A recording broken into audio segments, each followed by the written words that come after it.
ஆமாம், இந்த சுத்திரிப்பு கூட்டத்தின் வாயிலாக எந்தெந்த குடும்பங்களுக்கு பக்கத்தில் சாத்தான் நிற்கிறானோ அவன் விலகி போக வேண்டும். சகரியா 3ஆம் அதிகாரம் முதல் 2 வசனங்கள். தூதனுக்கு முன்பாக நின்றான். சாத்தான் அவனுக்கு விரோதம் செய்ய அவன் வலது பக்கத்திலே நின்றான். அப்பொழுது கர்த்தர் சாத்தானை நோக்கி, கர்த்தர் உன்னை கடிந்து கொள்வாராக. சாத்தானே, எருசலேமை தெரிந்து கொண்ட கர்த்தர் உன்னை கடிந்து கொள்வாராக. இவன் அக்னியில் நின்று தப்புவிக்கப்பட்ட கொள்ளை அல்லவா என்றார். யோசுவாவோவெனில் அழுக்கு வஸ்திரம் தரித்தவனாய் தூதனுக்கு முன்பாக நின்றிருந்தான்.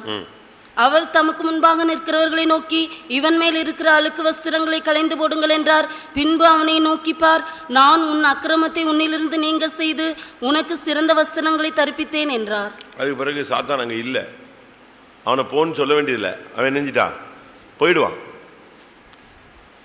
அந்த அழுக்கு வஸ்திரங்களை மாற்றி சிறந்த வஸ்திரங்களை தரிச்சிட்டாலே, அழுக்கு வஸ்திரங்களை களைந்து போடுங்கள்னாங்க. உன் அக்கிரமங்களை உனக்கு நீங்க செய்து உனக்கு சிறந்த வஸ்திரங்களை தரிப்பித்தேன், அவ்வளோதான்.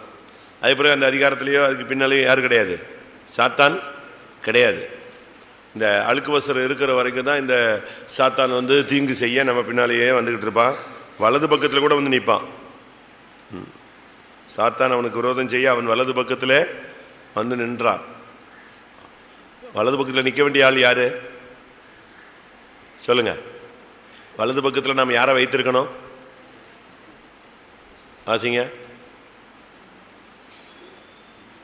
வலது பக்கத்தில் இருக்க வேண்டிய ஆள் யாரு? சங்கீதம் 16:8. கர்த்தரே இப்பொழுதும் எனக்கு முன்பாக வைத்திருக்கிறேன். அவர் என் வலது பாரசத்தில் இருக்கிறபடியால் நான் அசைக்கப்படுவதில்லை. அவர் என் வலது பாரசத்தில் இருக்கிறபடியால் நான் என்ன செய்யறதில்லை, அசைக்கப்படுவதில்லைன்னு தெளிவாக இருக்கத்தக்க இப்போ ஒரு தேவனுடைய பிள்ளைக்கு பக்கத்தில் வலது பக்கத்தில் யார் வந்து நிற்கிறா? கர்த்தர் இருக்கிற வேண்டிய இடத்துல யார் வந்தாச்சு? சாத்தான் வந்துட்டான். அதுக்கு காரணம் அக்கிரமம், இல்லாவிட்டா அதுக்கு காரணம் அழுக்கு வஸ்திரம். இதை மாற்றினா என்ன நடக்கும்? சாத்தான் அந்த இடத்த விட்டு போயிடுவான். அந்த இடத்த யார் வந்து நிறைச்சிருவா? கர்த்தர் வந்து நிறைச்சிருவார். நம்ம கொஞ்ச நேரம் ஜெபிக்க போகிறோம். ஃபஸ்ட்டு நமக்குள்ளே இருக்கிறதான இந்த அழுக்கு தன்மைகள், அக்கிரமங்கள், அழுக்கத்தான் அங்கே சொல்லியிருக்கு. அழுக்கு வஸ்திரங்களை எடுத்து உனக்கு உன் அக்கிரமங்களை நீங்க செய்து உனக்கு சிறந்த வஸ்திரங்களை நான் தரிப்பித்தேன். அப்போ இதுலேருந்து என்ன விளங்கி கொள்கிறோம்? நாம் இந்த நாட்களில் எனக்கு இதில் பிடிச்சது என்ன தெரியுமா? இந்த சப்ஜெக்டில் இவன் ஒன்றுமே செய்யலை, இவன் வந்து நின்றுட்டான். யோசுவாவை எனக்கு காண்பித்தார், அவன் கர்த்தருடைய தூதனுக்கு முன்பாக வந்து நின்றான். செஞ்சதெல்லாம் யாரு? ஆண்டவரே பார்த்தாரு. சாத்தான் வந்து இவன் கூடயே வந்துட்டான். அப்போ இவனை வெளியே போனான்னா யார் தட்டிடுவா? தேவ சமூகத்துக்கே சாத்தான் கூட வந்துட்டான்னா இவன் வெளியே போனான்னா இவனை நிச்சயமாக பாதிச்சிருவான். அதனால இப்பமே இவனை கிளியர் பண்ணணும்னு சொல்லி உடனே சாத்தானை பிரேக் பண்ணிட்டு இவனுக்கு எதை மாற்றிட்டாரு? வஸ்திரத்தை மாற்ற சொன்னார். அவரே சொல்கிறார், அழுக்கு வஸ்திரங்களை களைந்து போடுங்கள். அவ்வளோதான், உடனே களைஞ்சாச்சு. உடனே சிறந்த வஸ்திரங்களை நான் உனக்கு தரிப்பித்தேன். அவரே உடுத்திட்டார். முடிஞ்சிருச்சா? உன் அக்கிரமங்களை உன்னிலிருந்து நீங்க செய்து உனக்கு சிறந்த வஸ்திரங்களை தரிப்பித்தேன். அவன் சிரசில் சுத்தமான பாகையை வைப்பார்களாக. உடனே அப்பொழுது சுத்தமான பாகையை அவன் சிரசின் மேல் வைத்து அவனுக்கு வஸ்திரங்களை தரிப்பித்தார்கள். இப்போ அங்கே யார் கிடையாது? கர்த்தருடைய தூதன் அங்கே நின்றார். யார் கிடையாது? சாத்தான் அங்கே கிடையாது. உன் பிஸ்னஸில், உங்கள் வீட்டில், உங்கள் மனதில், உங்கள் மனைவியில், பிள்ளைகளுக்குள்ளே, புருஷனுக்குள்ளே, உன்னுடைய தொழில் ஸ்தலங்களில், உன்னுடைய ஊழியத்தில் எங்கெல்லாம் உனக்கு தீங்கு செய்ய முடியாது சாத்தான் உன் வலது பக்கத்தில் நிற்கிறானோ இன்னைக்கு அவனுக்கு ஒரு முடிவு உண்டாகத்தக்கதாக இந்த சுத்திரிப்பு கூட்டம் அமைய வேண்டும். அப்படின்னா நீ இப்போ ஆண்டவருக்கு முன்னால் போய் நின்று ஆண்டவரையும் உன்னையும் நீ கம்பேர் பண்ணிப்பார். அவருடைய பரிசுத்தம், அவருடைய தெய்வீகம், அவருடைய அன்பு, அவருடைய தியாகம், அவருடைய பிரதிஷ்டை, அவருடைய தாழ்மை, அவருடைய இரக்கம், அவருடைய கிருபை, இதெல்லாம் சிந்திச்சு அதுக்கும் உன்னையும் நீ இந்த பரிசேயனை போல அந்த ஆயக்காரனை போல் நான் இராதபடினால் நான் ஸ்தோத்தரிக்கிறேன், நான் வாரத்தில் 2 தரம் உபவாசம் எடுக்கிறேன் ஸ்தோத்தரிக்கிறேன், நான் தசமபாகம் கொடுக்கிறேன் ஸ்தோத்தரிக்கிறேன். இந்த ஜெபத்தை விட்டுட்டு யாரையும் உன்னோட கூட கம்பேர் பண்ணாத, உன்னையே உனக்கு கம்பேர் பண்ணிக்காத. நம்ம முந்தி நல்லா இருக்குல்ல, இப்போ நல்லா இருக்கும், ஸ்தோத்திரம் ஸ்தோத்திரம். உன்னையும் நீ உனக்கு கம்பேர் பண்ணக்கூடாது, மற்றவனையும் உன்னோட என்ன செய்யக்கூடாது, கம்பேர் பண்ண கூடாது. நீ மற்றவனை உன்னோட கம்பேர் பண்ணனா நீ யாரு, பரிசேயன். உன்னையே நீ உன்னோட ஒப்பிட்டு பார்த்து சாச்சா நல்லா இருக்கும் ஸ்தோத்திரம் ஸ்தோத்திரம்னா நீ புத்திமான் அல்ல. அப்படித்தானே, கரெக்ட் தானா? கொரிந்தியர்ல வாசிங்க. தங்களை கொண்டு தங்களையே அளந்து தங்களுக்கு தங்களையே ஒப்பிட்டுக் கொள்ளுகிற இவர்கள் புத்திமான்கள் அல்ல. 2 கொரிந்தியர் 10:12. ஆகிலும் தங்களை தாங்களே மெச்சிக்கொள்கிற சிலருக்கு நாங்கள் எங்களை சரியாக்கவும் ஒப்பிடவும் துணிய மாட்டோம். தங்களை கொண்டு தங்களை அளந்து கொண்டு தங்களுக்கே தங்களை ஒப்பிட்டுக் கொள்கிற அவர்கள் புத்திமான்கள் அல்ல. தங்களை கொண்டு தங்களை அளந்து கொண்டு தங்களுக்கே தங்களை ஒப்பிட்டுக் கொள்ளுகிற அவர்கள் புத்திமான்கள் அல்ல. அதனால கொஞ்ச நேரம் நான் டைம் கொடுக்குறேன். ஆண்டவரே, உம்முடைய சமூகத்தில் நான் வந்து நின்றுட்டேன். நான் கடந்த காலங்களில் செய்த அழுக்கு வஸ்திரங்கள் என்னது? அக்கிரமங்கள். இன்னொரு அர்த்தம் ஏசாயா என்ன சொல்றாரு? எங்களுடைய நீதிகள் எல்லாம் அழுக்கான கந்தைகள். வாசிங்க. எங்களுடைய நீதிகள் எல்லாம் நாங்கள் அனைவரும் தீட்டானவர்கள் போல இருக்கிறோம். வசனம் சொன்னாதானே எல்லாரும் பார்ப்பாங்க. ஏசாயா 64:6. நாங்கள் அனைவரும் தீட்டானவர்கள் போல இருக்கிறோம், எங்களுடைய நீதிகள் எல்லாம் அழுக்கான கந்தை போல இருக்கிறது. போதுமா? அழுக்கான கந்தையெல்லாம் என்னென்ன அர்த்தம்? நம்முடைய சுயநீதி, நம்முடைய நீதி எல்லாம். அவங்க சொல்றாங்க எங்களுடைய நீதிகள் எல்லாம் அழுக்கான கந்தைகள். ஆனால் உன்னுடைய நீதி எப்படிப்பட்ட நீதியாக இருக்கணும்? வெளிப்படுத்தல வாசிக்கிறோம். அவருடைய அந்த நீதிகள் 19:9. பின்னும் அவன் என்னை நோக்கி 19 சுத்தமும் பிரகாசமான மெல்லிய வஸ்திரம் தரித்துக் கொள்ளும்படி அவருக்கு அளிக்கப்பட்டது. அந்த மெல்லிய வஸ்திரம் பரிசுத்தவான்களுடைய நீதிகளே. 8ஆம் வசனம். பரிசுத்தவான்களுடைய நீதிகள். நம்முடைய நீதி வந்து சுத்தமும் பிரகாசமான மெல்லிய வஸ்திரமா இருக்கணும். ஆனா இப்ப எப்படி இருக்கு? அழுக்கு வஸ்திரமா இருக்கு, சுயநீதியா இருக்கு. அதனால கொஞ்ச நேரம் நம்ம தாழ்த்தி, எனக்கு ஒரு ஆசை, சும்மா ஏதோ எத்தனையோ சுத்திரிப்பு கூட்டத்தை நம்ம கிராஸ் பண்ணி வந்துக்கிட்டே இருக்கோம், எத்தனையோ ராபோஜனத்தை நம்ம கிராஸ் பண்ணிகிட்டு இருக்கோம், எத்தனையோ பாஸ்டர் நமக்கு ராபோஜனம் கொடுத்துட்டாங்க, இப்படி தான் நம்ம போய்கிட்டே இருக்கோம். ஆனால் இந்த கூட்டத்தில் உனக்கு தீங்கு செய்ய முடியாக, எனக்கு தீங்கு செய்ய முடியாக எலும்பிருக்கிற சாத்தான் என்ன செய்யணும்? விலகணும். அதான் கரெக்டான சுத்திரிப்பு. அக்கிரமம் நீங்கிடுச்சு, அழுக்கு வஸ்திரம் போயிடுச்சு, நம்முடைய நீதி போயிடுச்சுன்னு சொன்னால் என்னது? 3 காரியம் நீங்கும். அழுக்கு வஸ்திரம்னா ஒன்று நம்முடைய நீதி, 2வது நம்முடைய அக்கிரமம், நல்லா விளங்கிக்கோங்க, 3வது நம்முடைய அழுக்கு தன்மைகள். இதெல்லாம் நம்ம விட்டு வெளியே போகணும். நம்ம விட்டு வெளியே போனாதான். யார் வெளியே போவா? இதில் ஏதாவது ஒன்று இருந்தால் கூட யார் உட்காந்துட்டு இருப்பா? சாத்தான் உட்காந்துட்டு இருப்பான். உன்னுடைய நீதி சரியில்லைனாலும் அவன் இருப்பான், உன்னுடைய அக்கிரமங்கள் சரியில்லைனாலும் இருப்பான், உன்னுடைய வஸ்திரம் சரியில்லைனாலும் அங்கே இருப்பான். ஜெபம் பண்ணுவோம் கொஞ்ச நேரம், சில நிமிடங்கள். கர்த்தாவே, எங்களுக்கு விரோதமாய், சபைக்கு விரோதமாய், ஊழியத்துக்கு விரோதமாய், வருங்காலத்துக்கு விரோதமாய், பரிசுத்தத்துக்கு விரோதமாய், பிரதிஷ்டைக்கு விரோதமாய் தீங்கு செய்யும்படியாக எழும்பியிருக்கிற சாத்தானை கர்த்தர் வலது பக்கத்திலிருந்து அப்புறப்படுத்தி நீர் அந்த இடத்தை நிரப்பும். அந்த ஸ்தானத்தில் நீர் நில்லும் ஆண்டவரே. அப்பொழுது நான் அசைக்கப்பட மாட்டேன். என்னுடைய அக்கிரமங்களை மன்னியும், என்னுடைய அழுக்கு வஸ்திரங்களை களைந்து போட்டு சிறந்த வஸ்திரங்களை எனக்கு தரிப்பியும். ஹல்லேலூயா. ஒரு சிரசின் மேலே உம்முடைய பாகையை வையும். என் சிந்தையெல்லாம் தெய்வீகமாய் மாறட்டும். சாத்தான் இன்றைக்கு முடிவுக்கு கொண்டு வரப்படட்டும். ஹல்லேலூயா. தீங்கு செய்யும்படியாக எழும்பின வல்லமை இன்னைக்கு விளத்தள்ளத்தக்கதாக நாம் தேவ சமூகத்தில் நிற்போம். ஆமென். ஹல்லேலூயா, ஹல்லேலூயா, ஆமென். ஜெபம் முடியும் பொழுது உனக்கு தீங்கு செய்யும்படியாக இருந்த சாத்தான் அந்த இடத்துல இருக்கக்கூடாது. எங்களுடைய நீதிகள் எல்லாம் மாறட்டும், உம்முடைய நீதி வரட்டும் கர்த்தாவே. ஆமென். கர்த்தர் சாத்தானை கடிந்து கொள்ள முடியாது. ஸ்தோத்திரம் பண்ணுவோம். தேவனுடைய பிள்ளைகளுக்கு தீங்கு செய்ய முடியாத வல்லமையை கர்த்தர் நிர்மூலம் பண்ண முடியாது. ஸ்தோத்திரம் பண்ணுவோம். கார். ரோமர்கள் நிருபம் 3ஆம் அதிகாரம் 1ஆம் வசனம். இப்படியானால் யூதனுடைய மேன்மை என்ன? விருத்த சேதத்தினாலே பிரயோஜனம் என்ன? விருத்த சேதனம், விருத்த சேதனங்கிறது எழுத்தின் பிரகாரமாக பழைய ஏற்பாட்டில் உள்ளதான ஒரு பிரமாணம். ஆனால் புதிய ஏற்பாட்டில் வந்த பிறகு அது ஆவிக்குரிய ஒரு பிரமாணம். பழைய ஏற்பாட்டில் அதனுடைய செயல் மாம்சத்தின் செயல்.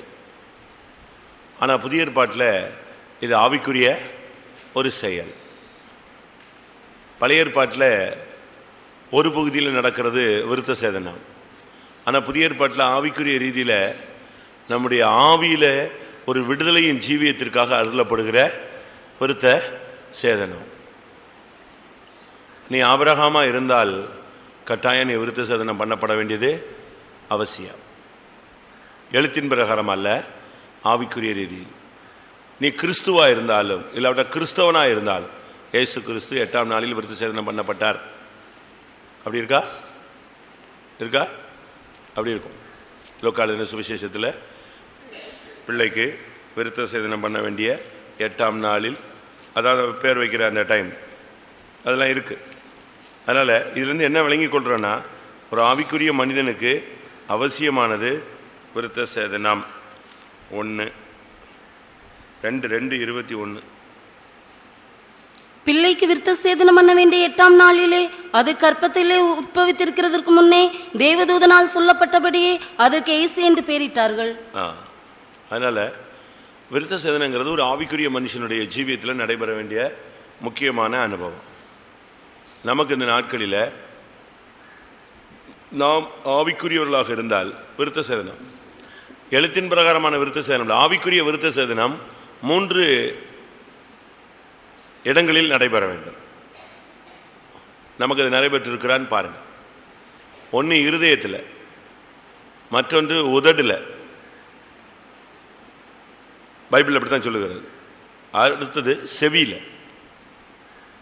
செவியில் விருத்த சேதனம், உதட்டில் விருத்த சேதனம், இருதயத்தில் விருத்த சேதனம். இந்த 3 விருத்த சேதனமும் நமக்கு அவசியம். இன்னொரு பகுதியில் பார்த்தீங்கன்னா, அந்த தேசத்தில் விளைந்ததான கனிகள் கூட விருத்த சேதனம் பண்ணப்பட்ட கனிகள்னு வேதத்தில் வாசிக்கிறோம். அதனால் நமக்கு இப்போ முக்கியமானது, இங்கே கேட்குறாரு, விருத்த சேதனத்தினாலே பிரயோஜனம் என்ன? நம்முடைய செவி விருத்த சேதனம் பண்ணப்பட்டிருக்கா? நம்முடைய இருதயம் விருத்த சேதனம் பண்ணப்பட்டிருக்கா? நம்முடைய உதடு விருத்த சேதனம் பண்ணப்பட்டிருக்கிறதா? நம்முடைய கனிகள் விருத்த சேதனம் பண்ணப்பட்டிருக்கிறதா? லேவியராகமம் 19:23 இருக்கா பாருங்க. இல்லையா? நீங்கள் அந்த தேசத்தில் வந்து புசிக்கத்தக்க கனிகளை தருகிற பலவித மரங்களை நாட்டின பின்பு அவைகளின் கனிகளை விருத்த சேதனம் இல்லாதவைகள் என்று எண்ணுவீர்களாக. பார்த்தீங்களா? அந்த கனிகள் என்ன இல்லை? கனிகளுக்கு கூட என்ன இருக்கு? விருத்த சேதனம் என்கிற ஒரு தன்மை வேண்டும்.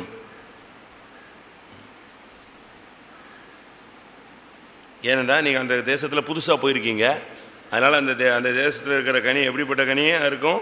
விருத்த சேதனம் இல்லாத ஒரு கனியாக இருக்கும் சொல்றார். அப்ப விருத்த சேதனம் உள்ள கனி என்ன, விருத்த சேதனம் இல்லாத கனி என்ன? அது என்ன? கலாத்தியர் 5ஆம் அதிகாரம் 22-23 ஆவியின் கனி இருக்கு. ஆவியின் கனியோ அன்பு, சந்தோஷம், சமாதானம், நீடிய பொறுமை, தயவு, நற்குணம், விசுவாசம், சாந்தம், இச்சையடக்கம், இப்படிப்பட்டவைகளுக்கு விரோதமான பிரமாணம் ஒன்றும் இல்லை. இது ஆவியின் கனி. ஆனா மாம்சத்தின் கனின்னு ஒரு அன்பு இருக்கு. மாம்சமான அன்பு, மனுஷனை நேசிக்கக்கூடிய மாம்ச அன்பு. இது விருத்த சேதனம் இல்லாதவை. மாம்சீகமாக அன்பு. அவங்கள மாத்திட்டா உட்காந்து அழுவாங்க, அவங்க போயிட்டாங்கன்னா அழுவாங்க. அவங்க ஏதாவது சொல்லிட்டாங்கன்னு அழுவாங்க. அது மாம்சியம். அவங்கள பார்க்காம இருக்க முடியாது, பேசாமல் இருக்க முடியாது, பின்னாலே போகாமல் இருக்க முடியாது. எங்கே இருக்காங்க, எப்படி இருக்காங்க, என்ன ஆச்சு, ஏதாச்சு. இது மாம்சீக அன்பு. இந்த புருஷன் மனைவிக்குள்ளே இருக்கிற அன்பு, மனைவி புருஷனுக்குள்ளே இல்லை தாறுமாறான அன்பு, தகாத உறவுகள், இதெல்லாம் என்னது? விருத்த சேதனம் இல்லாத அன்பு. அடுத்து சந்தோஷம். ஆவியில் கலிகூறாம மாம்சீகமாக கிண்டல், கேலி, பரியாசம், விளையாட்டு, ஒரே சந்தோஷம், ஒரே ஜோக்கு தான், ஒரே களியாட்டு தான், அமர்க்கலமாக போகுங்க. இதெல்லாம் விருத்த சேதனம் இல்லாத கனி. அடுத்து சமாதானம். இது என்ன சமாதானம் தெரியுமா? என்ன தப்பு பண்ணாலும் நான் ஒன்றும் தப்பு பண்ணல, அவன் இப்படி பண்ணான், அதுக்கு இப்படி பண்ணேன், அவன் இப்படி செஞ்சான் அப்படின்னு நம்மளை நாமே நெஞ்சுக்கிறது. சமாதானம் இல்லாதிருந்தும் சமாதானம் சொல்லி அட்ஜஸ்ட் பண்ணுறது. இது விருத்த சேதனம் இல்லாத ஒரு கனி. நீடிய பொறுமை. இது நீடிய பொறுமை எப்படி தெரியுமா? பார்க்கலாம், என்னைக்குனாலும் வரத்தானே செய்வேன், பார்ப்போம், வரட்டும், நானும் காத்துக்கிட்டே தான் இருக்கிறேன், அப்படி ஒரு டைம் வரணும்னு நினைச்சிட்டு இருக்கேன். இது கத்தருக்காக காத்திருக்கிற அனுபவம் இல்லை. எவனுக்காவது ஏதாவது நடக்கிறதுக்காக என்னது, பார்க்கலாம், இன்னும் கொஞ்சம் டைம் கொடுப்போம், பார்ப்போம், அவன் என்னைக்காவது காலில் என்ன செய்வான், விழுவான். இது இந்த நீடிய பொறுமை இல்லை, இது விருத்த சேதனம் இல்லாத ஒரு கனி. அடுத்து தயவு. தயவுன்னா காரியம் ஆகணும்னா கழுத காலை போய் கூட பிடிச்சிக்குவான் டபால்னு, ஏன்னா காரியம் ஆகணும். இது விருத்த சேதனம் இல்லாத ஒரு தன்மை. இப்படி வரிசையாக போகலாம், விடுவோம். நம்முடைய கனிகள் எப்படிப்பட்ட கனிகள்? விருத்த சேதனம் இல்லாத. அடுத்து இருதயத்தில் விருத்த சேதனம் இல்லாதவர்கள். அப்போஸ்தலர் நடபடிகள் 7ஆம் அதிகாரம் 51. இதெல்லாம் நான் ஏற்கனவே உங்களுக்கு சொல்லிட்டேன், சப்ஜெக்டுக்காக நான் எடுக்கிறேன். வணங்கா கழுத்துள்ளவர்களே, இருதயத்திலும் செவிகளிலும் விருத்த சேதனம் பெறாதவர்களே, உங்கள் பிதாக்களைப் போல நீங்களும் பரிசுத்த ஆவிக்கு எப்பொழுதும் எதிர்த்து நிற்கிறீர்கள். பரிசுத்த ஆவிக்கு எதிர்த்து நிற்கிறவன் இருதயத்திலும் செவிகளிலும் விருத்த சேதனம் இல்லாதவன். ஆவியில் நிரம்ப மாட்டாங்க. ஆவியானவர் பேச சொல்லுவார், பேச மாட்டாங்க. ஆவியானவர் நிரம்ப சொல்லுவார், நிரம்ப மாட்டாங்க. வேண்டாம். ஆவியானவர் அப்படியே பிடிச்சி கழுத்து பிடிச்சி நெரிக்கிறது, பரிசுத்த ஆவிக்கு எதிர்த்து நிற்பது. இவங்கெல்லாம் செவிகளில் இருதயத்தில் விருத்த சேதனம் இல்லாதவர்கள். செவியில் விருத்த சேதனம் இல்லைன்னா என்னுடைய ஆடுகள் என்னுடைய சத்தத்துக்கு செவி கொடுக்கும், அந்நியனுடைய சத்தத்துக்கு என்ன செய்யாது, செவி கொடுக்காது. அந்நிய சத்தத்துக்கு செவி கொடுக்கிறவன்லாம் செவியில் என்ன இல்லை, விருத்த சேதனம் இல்லாதவன். இருதயத்திலிருந்து புறப்படுகிறது மனுஷனை தீட்டுப்படுத்தும். இது என்னது? விருத்த சேதனம் இல்லாத ஒரு இருதயம். ஆனால் ஒரு விருத்த சேதனம் உள்ள இருதயம்னா, இருதயத்தில் சுத்தம் உள்ளவர்கள் பாக்கியவான்கள், அவர்கள் தேவனை தரிசிப்பார்கள். இருதயத்தில் விருத்த சேதனம் இருந்தா நீ தேவனை தரிசிப்பாய். அந்த லெவலுக்கு போகும். இருதயத்தில் விருத்த சேதனம் இல்லைன்னா உனக்குள்ள இருந்து புறப்படுகிறதே வன்கண், தூசணம், மதிகேடு, விரோதங்கள், பகைகள், காம விகாரம், இச்சை, இதெல்லாம் சேர்ந்து ஒன்னையே தீட்டுப்படுத்தும். செவிகளில் விருத்த சேதனம் இருந்தால் நீ தேவனுடைய சத்தத்தை அழகாக கேட்ப. ஆனால் தேவன் செவிகளில் விருத்த சேதனம் இல்லைன்னா வேற சத்தத்தை கேட்ப. யாத்திராகமம் 6ஆம் அதிகாரம் 12 இல்லாவிட்டா 30. மோசே கர்த்தருடைய சன்னிதானத்தில் நின்று, இஸ்ரவேல் புத்திரரே, எனக்கு செவி கொடுக்கவில்லை, பார்வோன் எனக்கு எப்படி செவி கொடுப்பான்? நான் விருத்த சேதனம் இல்லாத உதடுகள் உள்ளவன் என்றான். அவன் சொல்றான், நான் விருத்த சேதனம் இல்லாத ஒரு ஆளு. விருத்த சேதனம்னா சரீரத்தில் விருத்த சேதனம் இருக்கு, ஆனா எதுல விருத்த சேதனம் இல்லை? உதட்டில் விருத்த சேதனம் இல்லாத ஆளு. நாம் போய் சொன்னா எவனாவது கேட்பானா? ஏன் நாசரேத்து விசுவாசியெல்லாம் போய் சுவிசேஷம் சொல்லி ஒரு ஆத்மாவை கொண்டு வர முடியல? விருத்த சேதனம் உள்ள உதடு இருந்தா நீ சொன்னதுக்கு அவன் என்ன செய்வான்? கேட்பான். நீ மோசே தான், வல்லமையான ஆள் தான், கரெக்டு, ஒத்துக்கிற. ஆனா நீ மோசையா இருந்தாலும் உன்னுடைய உதடு விருத்த சேதனம் பண்ணப்படலைன்னா நீ சொன்னதை யார் கூட கேட்க மாட்டான்? உன் மனைவி கூட கேட்க மாட்டான், உன் புருஷன் கூட கேட்க மாட்டான், உன் பிள்ளைகள் கூட கேட்காது, உன்னுடைய வயசை விட சின்னவங்க கூட கேட்க மாட்டாங்க. ஏன்னா உனக்கு என்ன கிடையாது? உதட்டில் விருத்த சேதனம் இல்லை. நம்முடைய நிலவரம் என்ன? விருத்த சேதனம் இல்லாத உதடுகள், விருத்த சேதனம் இல்லாத இருதயங்கள், விருத்த சேதனம் இல்லாத செவிகள், விருத்த சேதனம் இல்லாத சுபாவங்கள், கனிகள், இதெல்லாம் இருக்கா நமக்குள்ள? நாம் இந்த நாட்களில் நம்மை தாழ்த்த வேண்டிய கட்டத்தில் தள்ளப்பட்டிருக்கிறோம், கொண்டு வரப்பட்டிருக்கிறோம். அடுத்ததாக 3 ரோமர் 3:3. சிலர் விசுவாசியாமற் போனாலும் என்ன, அவர்களுடைய அவிசுவாசம் தேவனுடைய உண்மையை அவமாக்குமோ? இன்னைக்கு விசுவாசம்ங்கிறது ஒரு கொஸ்டின். அவிசுவாசங்கிறது சபைக்குள்ள ரொம்ப ஃபாஸ்டா என்ன செய்யுது, வருது, வெள்ளம் போல வருதுங்க. ஊழியக்காரங்களுக்குள்ள விசுவாசம் இல்லை, விசுவாசிகளுக்குள்ள விசுவாசம் இல்லை, பிரசங்கம் பண்றவங்களுக்கே விசுவாசம் இல்லை.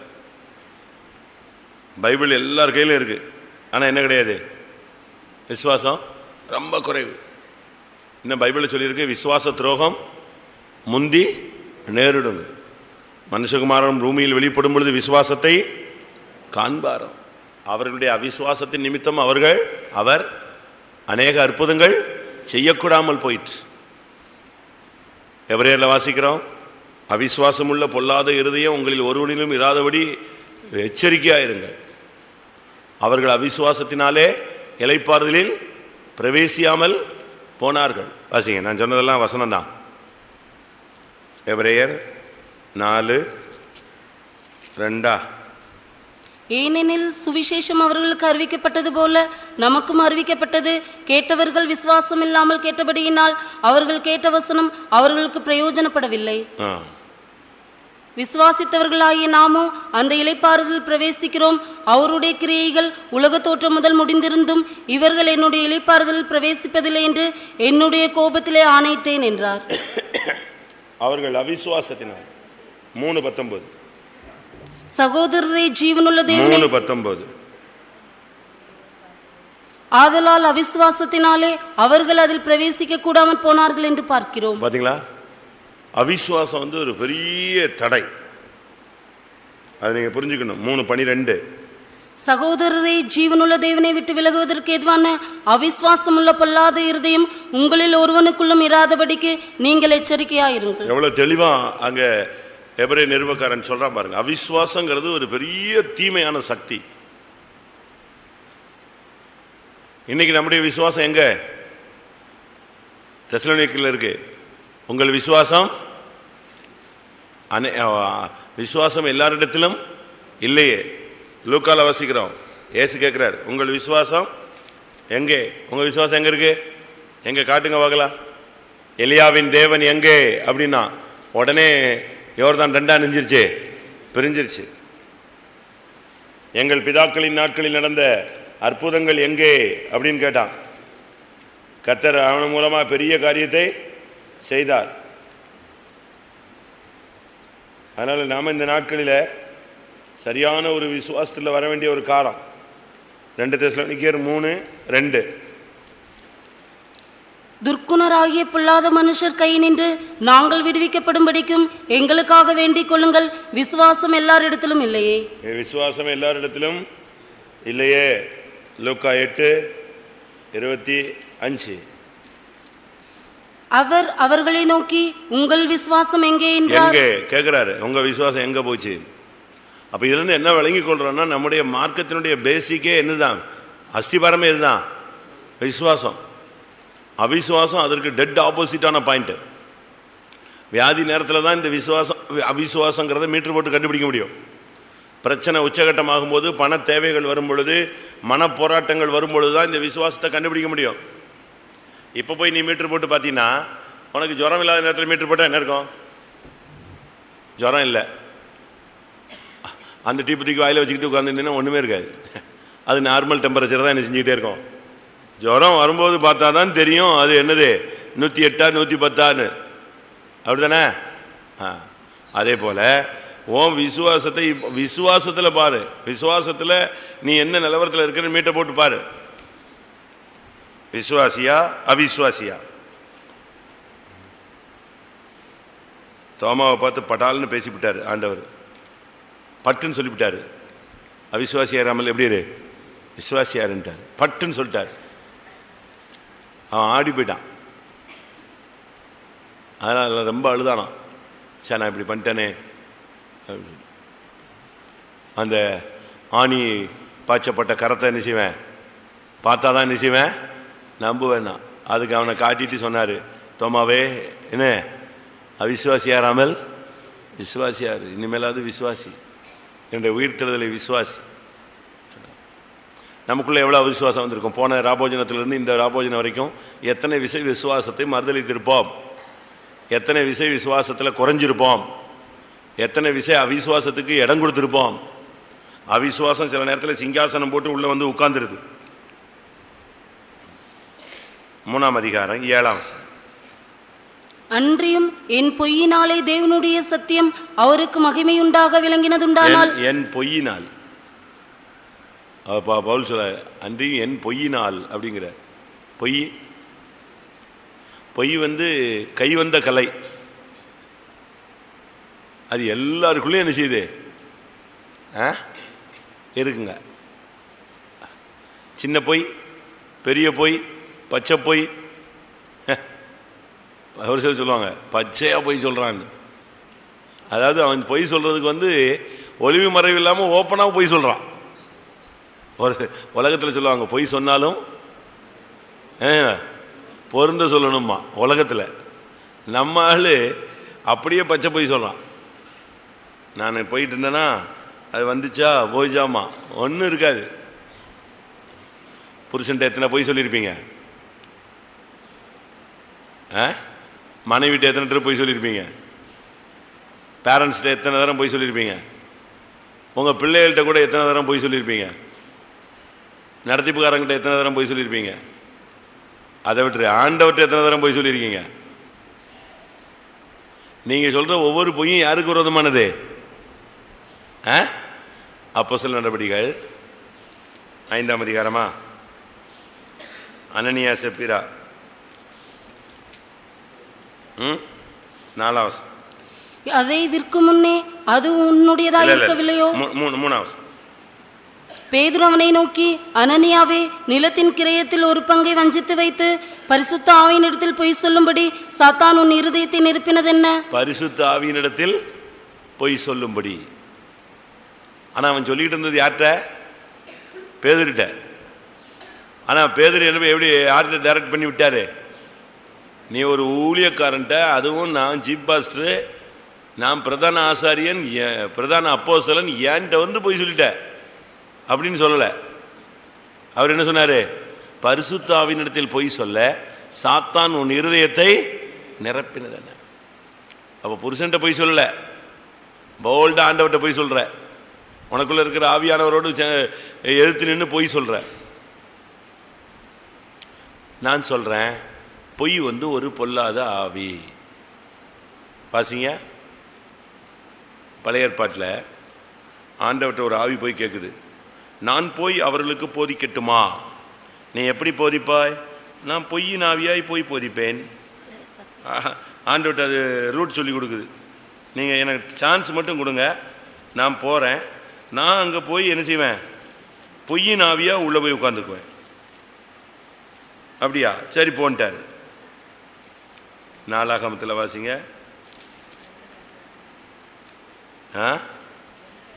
ராஜாக்கள்லையும் இருக்கு, வாசிங்க, எங்க இருந்தாலும் இருக்கு.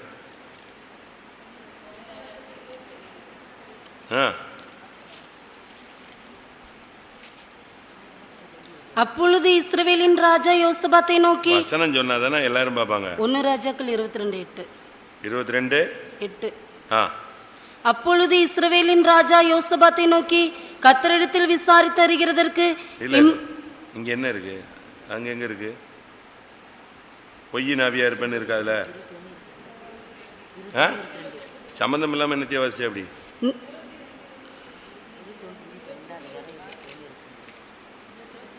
அப்பொழுது ஒரு ஆவி 22 வாசிங்க. அப்பொழுது ஒரு ஆவி புறப்பட்டு வந்து கர்த்தருக்கு முன்பாக நின்று, நான் அவனுக்கு போதனை செய்வேன் என்றது எதினால் என்று கர்த்தர் அதை கேட்டார். அப்பொழுது அது, நான் போய் அவனுடைய தீர்க்கதரிசிகள் எல்லாரின் வாயிலும் பொய்யின் ஆவியாயிருப்பேன் என்றது. அதற்கு அவர், நீ அவனுக்கு போதனை செய்து அப்படி நடக்க பண்ணுவாய், போய் அப்படி செய் என்றார்.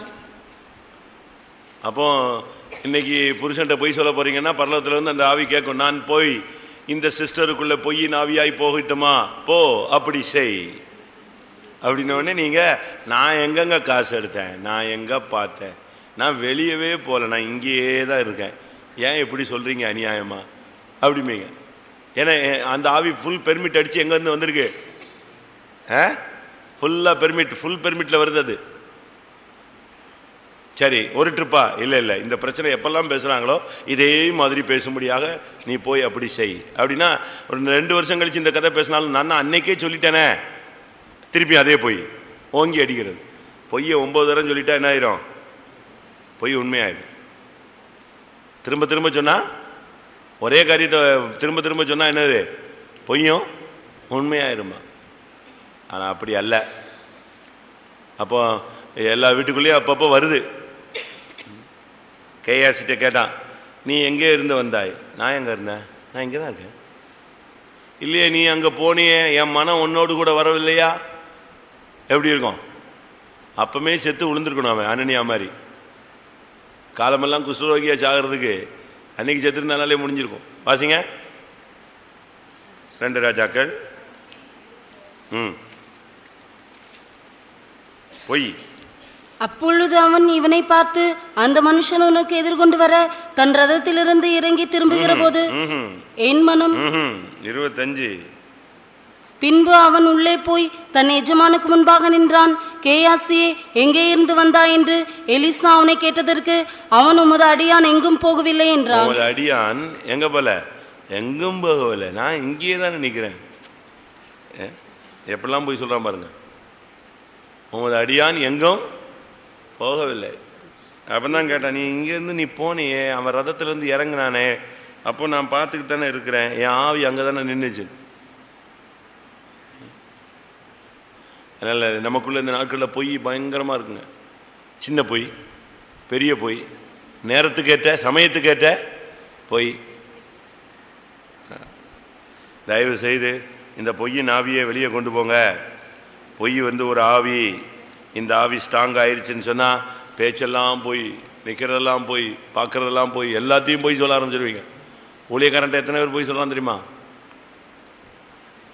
எத்தனை பேர் போய் சொல்கிறாங்க? மாற்றி மாற்றி சொல்கிறது, இல்லைங்கிறது, ஆமாங்கிறது, நான் பார்த்தேங்கிறது. பொய் சாட்சி சொல்லாது இருப்பாயாக. 10 கட்டளையில் ஒரு கட்டளை என்னது? பொய் சாட்சி சொல்லாது இருப்பாயாக. நான் சொல்கிறேன், சாட்சி சொல்லாது இருப்பாயாக. எந்த சாட்சி? சபையிலேருந்து சாட்சி சொல்கிறது இல்லை. ஒரு பிரச்சனையில் போய் நீ பார்த்தியா? ஆமாம் நான் பார்த்தேன் அப்படின்னு சொன்னால் அவன் அவன் மேலே என்ன செய்வான்?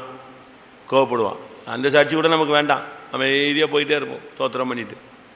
பல காரியங்கள் நம்ம கண்ணு முன்னால் தெரியாமல் இருக்கிறதே நல்லது. தெரிஞ்சாதான் பிரச்சனை. அடுத்ததாக 3ஆம் அதிகாரம் 11ஆம் வசனம். உணர்வுள்ளவன் இல்லை, தேவனை தேடுகிறவன் இல்லை. உணர்வுள்ளவன் இல்லை, தேவனை தேடுகிறவனும் இல்லை. இன்னைக்கு உணர்வுங்கிறது ஜனங்களுக்குள்ள ரொம்ப குறைவு. ஒரு தப்பு பண்ணிட்டா மனசாட்சி அடிக்கவே மாட்டேக்கு. ஒரு தவறு பண்ணிட்டா உன் மனசு நெஞ்சிக்கிட்டே இருக்கணும், ஹார்ட் அடிச்சுக்கிட்டே இருக்கணும். உணர்வு இன்னைக்கு ரொம்ப பேருக்கு கம்மி. 1 சாமுவேல். சவுலின் சால்வையை தாவீது அறுத்து கொண்டான். அவனுடைய மனது அடித்துக்கொண்டே இருந்தது. அவனுக்கு நிம்மதியே இல்லை. இதை போய் அறுத்துட்டோமே, யோ தப்பன்ட்டமே. 1 சாமுவேல் 24:5. தாவீது சவுலின் சால்வை தொங்கலை அறுத்து கொண்டது நிமித்தம் அவன் மனது அடித்து கொண்டிருந்தது. அவனது மனது அடித்துக்கிட்டே இருந்துச்சு. இப்படி பேசியிருக்க கூடாது, இப்படி நடந்திருக்க கூடாது, இப்படி போய் நம்ம செஞ்சிருக்க கூடாது, நம்ம அப்படி செஞ்சது எவ்வளவு பெரிய தப்பு, அபிஷேகம் பண்ணவன்ட்ட போய் இப்படி பண்ணிட்டோமே, இப்படி செஞ்சிட்டோமே, இப்படி பேசிட்டோமே. உன் ஹார்ட்டில் ஒரு தவறு நடந்த உடனே என்ன நடந்துகிட்டே இருக்கணும்? ஒரு வேதனை இருந்துகிட்டே இருக்கணும். இருக்கா? இன்னைக்கு உணர்வே இல்லையே. என்ன பண்ணாலும் உணர்வு இல்லை. பிரசங்கம் கேட்டாலும் ஆவில் நரம்ப காத்திரி போட்டதுக்கு வந்தாலும் அசைவில்லை. சில நேரங்களில் சில வியாதி போட்டு தாளித்து எடுக்கிறாரு ஆண்டவர். சில பிரச்சனையில் கொண்டு போய் நிறுக்கிறார். அப்படியாவது அவன் எதை மாற்றி எது கண்டுபிடிச்சிருவான்? உணர்வடைஞ்சே திரும்பிட மாட்டானான்னு தான் அவருடைய இது. இப்போ பிள்ளைகளை நம்ம சில நேரத்தில் பயங்கரமாக சிரிச்சிக்கிறோம். எதுக்கு? அன்பு இல்லாமலா? அப்போவாவது அவன் என்ன செய்வான்? இந்த ஒரே ட்ரிப்போடு சரியாயிடணும்.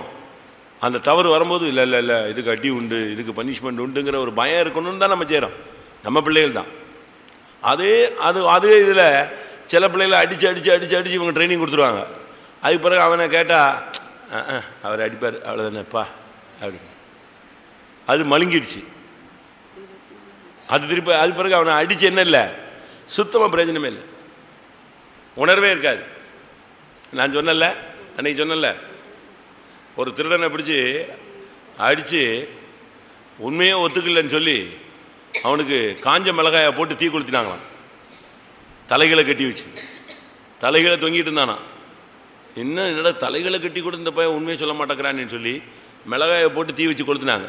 புகை போட்டாங்க, மிளகா புகை போட்டு அது மூக்குள்ளே ஏறி என்ன செய்யும், கர்ன்னு ஏறின உடனே அவனுக்கு மூச்சு விட முடியாது, தும்மலும் அதுவும் எல்லாம் சொல்லிடுவான்னு பார்த்தா எல்லாம் முடிஞ்சு இறங்கினானா.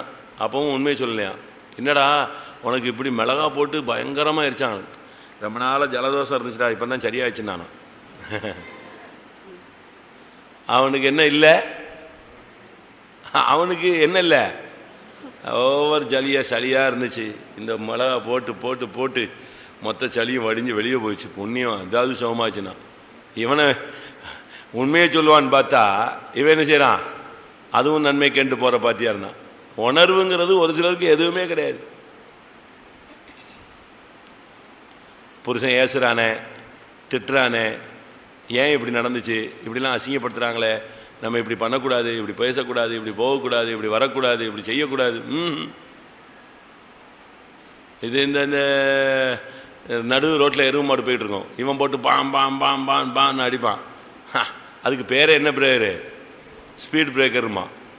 அதுக்கு பேர் என்ன பேர் தான், ஸ்பீட் பிரேக்கர் தான். நான் தப்பாக சொல்லணும்னு எடுத்துக்கூடாது. ஆந்திராவில் கார் ஓட்டுவாங்க, விரட்டி போவான். ஒரு சிலர்லாம் அப்படியே நடு ரோட்டில் போய் கான் அடித்தா கூட அசையவே மாட்டான். அப்போ சொல்லுவான், நம்ம ஒரு ஊழியக்காரர் சொன்னார், இது இந்த எருவும் பாட்டு பால் குடிச்சு குடிச்சு குடிச்சு இவனுக்கு அப்படியே புத்தி வந்துச்சுமா. ஆந்திராவில் எது ஜாஸ்தி, எருவும் மாடு ஜாஸ்தி. அந்த தயிர்லாம் நீங்கள் பார்த்தீங்கன்னா நம்ம ஊரில் உள்ள தயிர் மாதிரி தண்ணி மாதிரி இருக்காது. அப்படி கப்பில் அடிச்சிங்கன்னா கப்பே என்ன செய்யும், கப்பு சைஸ் அப்படியே இருக்கும். பார்த்துருக்கீங்களா? ஆந்திரா ஃபைத்தமுக்குலாம் நீங்கள் போங்க, ஆந்திரா ஃபைத்தமுக்கு போனீங்கன்னா தயிர் கொடுப்பாங்க. அப்படி ஒரு இதில் எடுத்தால் அப்படியே இருக்கும், அவ்வளோ திக்காக இருக்கும் எருவு மாட்டு பால். இவன் சொல்லுவான், அவன் ஒழுங்கவே மாட்டான்டான். ஏன்டான்னு கேட்டால் ஃபுல்லாக குடிக்கிறதுலாம் எது, எருவு மாட்டு பால். இவன் நடு ரோட்டில் தான் போவாம்மா. அதே மாதிரி காரம் சாப்பிட்டான்னு வச்சுக்கோங்க, நீங்கள் சாப்பிட்றதெல்லாம் 7 மடங்கு சாப்பிடுவாங்க. யாராவது ஆந்திரா பார்ட்டி இருந்துச்சுன்னா அது வேறு பிரச்சனை ஆகி பிறப்பு, கோயிலுக்கு வராமல் ஓடிடுவோம். தப்பாக சொல்லலை, உண்மையை சொல்கிறேன். நான் இருந்த லோக்கலில் ஒருத்தர் வந்தார், நம்ம சாப்பாடு வச்சு குழம்பு வச்சு பொரியல் வச்சு கொடுத்துட்டாங்க. சரி இவர் எப்படி சாப்பிட்றாருன்னு நான் போனால், அவன் பக்கத்தில் மிளகா பொடியே 2-3 பொடியெலாம் வச்சுருந்தான். என்னென்ன நான் அங்கேருந்தே கொண்டு வந்திருக்கேன். ஏன்னு கேட்டேன், எதுக்குன்னு கேட்டேன். அது உங்கள் காரத்தை விட எங்கள் காரம் ஜாஸ்தியாக இருக்கணும், இது நீங்கள் நார்மலாக ஃபைத்தமில் போட்டிருப்பீங்க, எங்களுக்கு அது உப்பு சப்பு இல்லாத மாதிரி இருக்கும், இந்த காரம் உள்ளே போட்டால் தான் வண்டி என்ன செய்யும், நல்லா இருக்கும். அவன் கையில் தூக்கிட்டு வரான் காரத்தை. நம்ம எப்படி போகிறோம் யோசிங்க. அதனால் அதுக்கேற்ற மாதிரி தான் ஸ்பீட் இருக்கும், அதுக்கேற்ற மாதிரி தான் ஸ்லோ இருக்கும். நீங்கள் எப்படி இருக்கீங்க, உணர்வு இருக்கா? எத்தனை தரம் ஊழியக்காரங்க ஏசிட்டாங்க, எத்தனை தரம் புருஷன் சத்தம் போட்டான், எத்தனை தரம் பக்கத்து வீட்டில் பிரச்சனை ஆகி போச்சு, எத்தனை தரம் பேரண்ட்ஸ் சத்தம் போட்டாங்க, எத்தனை பிரசங்கத்தில் போட்டு தாளிக்கிறாங்க, ஒன்றும் ஒர்க் அவுட் ஆகலையே. அப்படின்னா அதுக்கு காரணம் என்ன, என்ன இல்லை, உணர்வு உள்ளவன் ஒருவனும் இல்லை. அடுத்து தேவனை தேடுகிறவனும் ஒருவனும் இல்லை. ஆண்டவரை தேடுங்க. எப்போ தேடணும், அவரை கண்டடையத்தக்க சமயத்தில் தேடுங்க. அதிகாலையில் என்னை தேடுகிறவர் பாஸ்டர் ஜோயல் சொல்லும்போது சொல்வார், ஆண்டவர் 24 hours கூப்பிட்டாலும் பதில் கொடுப்பாருங்க. ஆனால் அப்பாயின்மெண்ட் டைம் எப்போனா, பார்வையாளர் நேரம் என்னது, அதிகாலையில் என்னை தேடுகிறவன் கண்டடைவான். மற்ற நேரத்தில் நீ கூப்பிட்டேன்னா வரத்தான் செய்வார், அவர் வராமல் இருக்க மாட்டார். இஸ்ரவேலை காக்கிறவர் இரவும் பகலும் உறங்குறதில்ல தூங்குறதில்ல. நீ இப்போ கூப்பிட்டா உடனே, இப்போ ஒரு பிரச்சனையில் சிக்கிட்டே இயேசுவேன்னு சொன்னால் ரைட்டு, உடனே அதுக்கு ஒரு பரிகாரத்தை கொண்டு பண்ணுவார். ஆனால் அவருக்குன்னு ஒரு டைம் இருக்குது. நீ ஃப்ரீயாக போய் பார்க்குற டைம் என்னது, கியூவில் நிற்க வேண்டாம், கரெக்டாக போன உடனே பார்த்துடலாம். அந்த டைம் என்னது, தேவன் கொடுத்த அப்பாயின்மெண்ட் டைம். அதிகாலையில் என்னை தேடுகிறவன், தேடுறீங்களா? அது ஒன்று தாங்க கஷ்டம். நைட் 4 மணி வரைக்கும் முழிச்சிருக்கலாம், அந்த 4 மணி ஜெபம் மட்டும்தான் போக முடியாது. அப்படிதானே? கதை அடிச்சுக்கிட்டே இருக்கலாம், டிவிடி பார்த்துக்கிட்டே இருக்கலாம் நைட்டெல்லாம். ஆனால் காலையில் மட்டும் என்ன செய்ய முடியாது, தேவனுடைய சமூகத்துக்கு போகிறது மட்டும்தான் ரொம்ப கஷ்டம். தேவனை தேடுங்கள், என்னுடைய முகத்தை தேடுங்கள் என்று சொன்னீரே, கர்த்தாவே உம்முடைய முகத்தையே தேடுவேன். வாசிங்க, ஆண்டவருடைய முகத்தை தேடுங்க.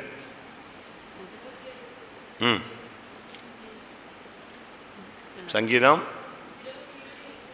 27:8.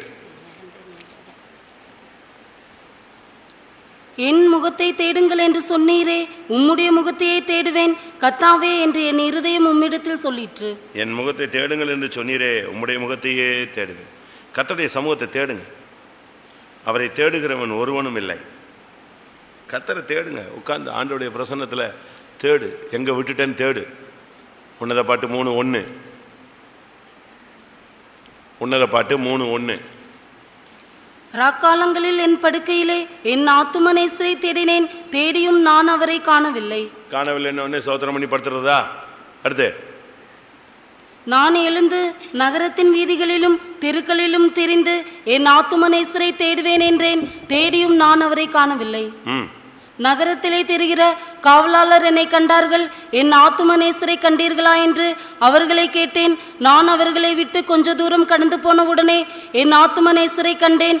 அவரை நான் என் தாயின் வீட்டிலும் என்னை பெற்றவளின் அறையிலும் கொண்டு வந்து விட மட்டும் விடாமல் பற்றி கொண்டேன். அதான் நீ தேடு. நைட்டில் படுக்கும்போது, ஆண்டவரே அதேவ சமூகம் இருக்கா, எங்கே சமாதானம் இல்லாமல் போயிடுச்சு, எங்கே சந்தோஷம் இல்லாமல் போயிடுச்சு, எங்கே நிம்மதி இல்லாமல் போயிடுச்சு, எங்கே கிருபை இழந்துட்டோம், எந்த இடத்துல தேவ சமூகத்தை விட்டுட்டோன்னு தேடு. டெய்லி படுக்கும்போது கொஞ்சம் நேரம் ஆண்டவருடைய சமூகத்தை என்ன செய்யணும், தேடணும். அப்படி தேவ சமூகம் இல்லை அப்படின்னா நீ அப்படி கொஞ்சம் நேரம், இன்றைக்கி பகலில் எந்த இடத்துல நம்ம மிஸ் பண்ணிட்டோம், எந்த இடத்துல நம்ம சிரிச்சிட்டோம், எந்த இடத்துல தேவ பக்தியை விட்டுட்டோம், எந்த இடத்துல தெய்வீகம் போயிடுச்சு, எந்த இடத்துல யார் துக்கப்பட்டுட்டா, இது அப்படியே கொஞ்சம் நேரம் ஒரு 10 நிமிஷம் என்ன செய்யுங்க, கண்டுபிடிங்க. அதுக்கு பிறகு ஓஹோ சரி, இந்த இடத்துல நம்ம இப்படி பேசியிருக்கக்கூடாது, இப்படி நடந்திருக்கக்கூடாது, ஆண்டவரே மன்னிங்க சுவாமி, ஒரு சுற்றி அப்படி நீ கிளியர் பண்ணிவிட்டு அந்த தேவ சமூகத்தை கொண்டு வந்துட்டு தான் நீ என்ன செய்யணும், படுக்கைக்கு தூங்கணும். அப்படி தூங்குனேன்னா இரவில் உன் ஆத்மா விழித்திருக்கும்னு அர்த்தம். எப்போ வந்தாலும் நீ ரெடியாக போயிடலாம் ஆண்டவர். அடுத்து ரோமர் 3:12. எல்லாரும் வழி தப்பி ஏகமாய் கெட்டு போனார்கள், நன்மை செய்கிறவன் இல்லை, ஒருவனாகிலும் இல்லை. எல்லாரும் வழி தப்பி, நம்முடைய வழி அநேக நேரம் தப்பிடுது, நம்ம ரூட்டு திடீர்னு மாறிடுது. தாவீது சொல்கிறான், நான் முன்பு வழி தப்பி நடந்தேன். வாசிங்க, இப்பொழுதோ நீ எவ்வளோ பெரிய ஆளாக இருந்தாலும் சில நேரத்தில் ரூட்டு மாறிப்படும்.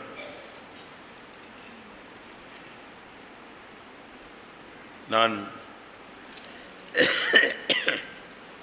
வழி தப்பி நடந்தேன். 100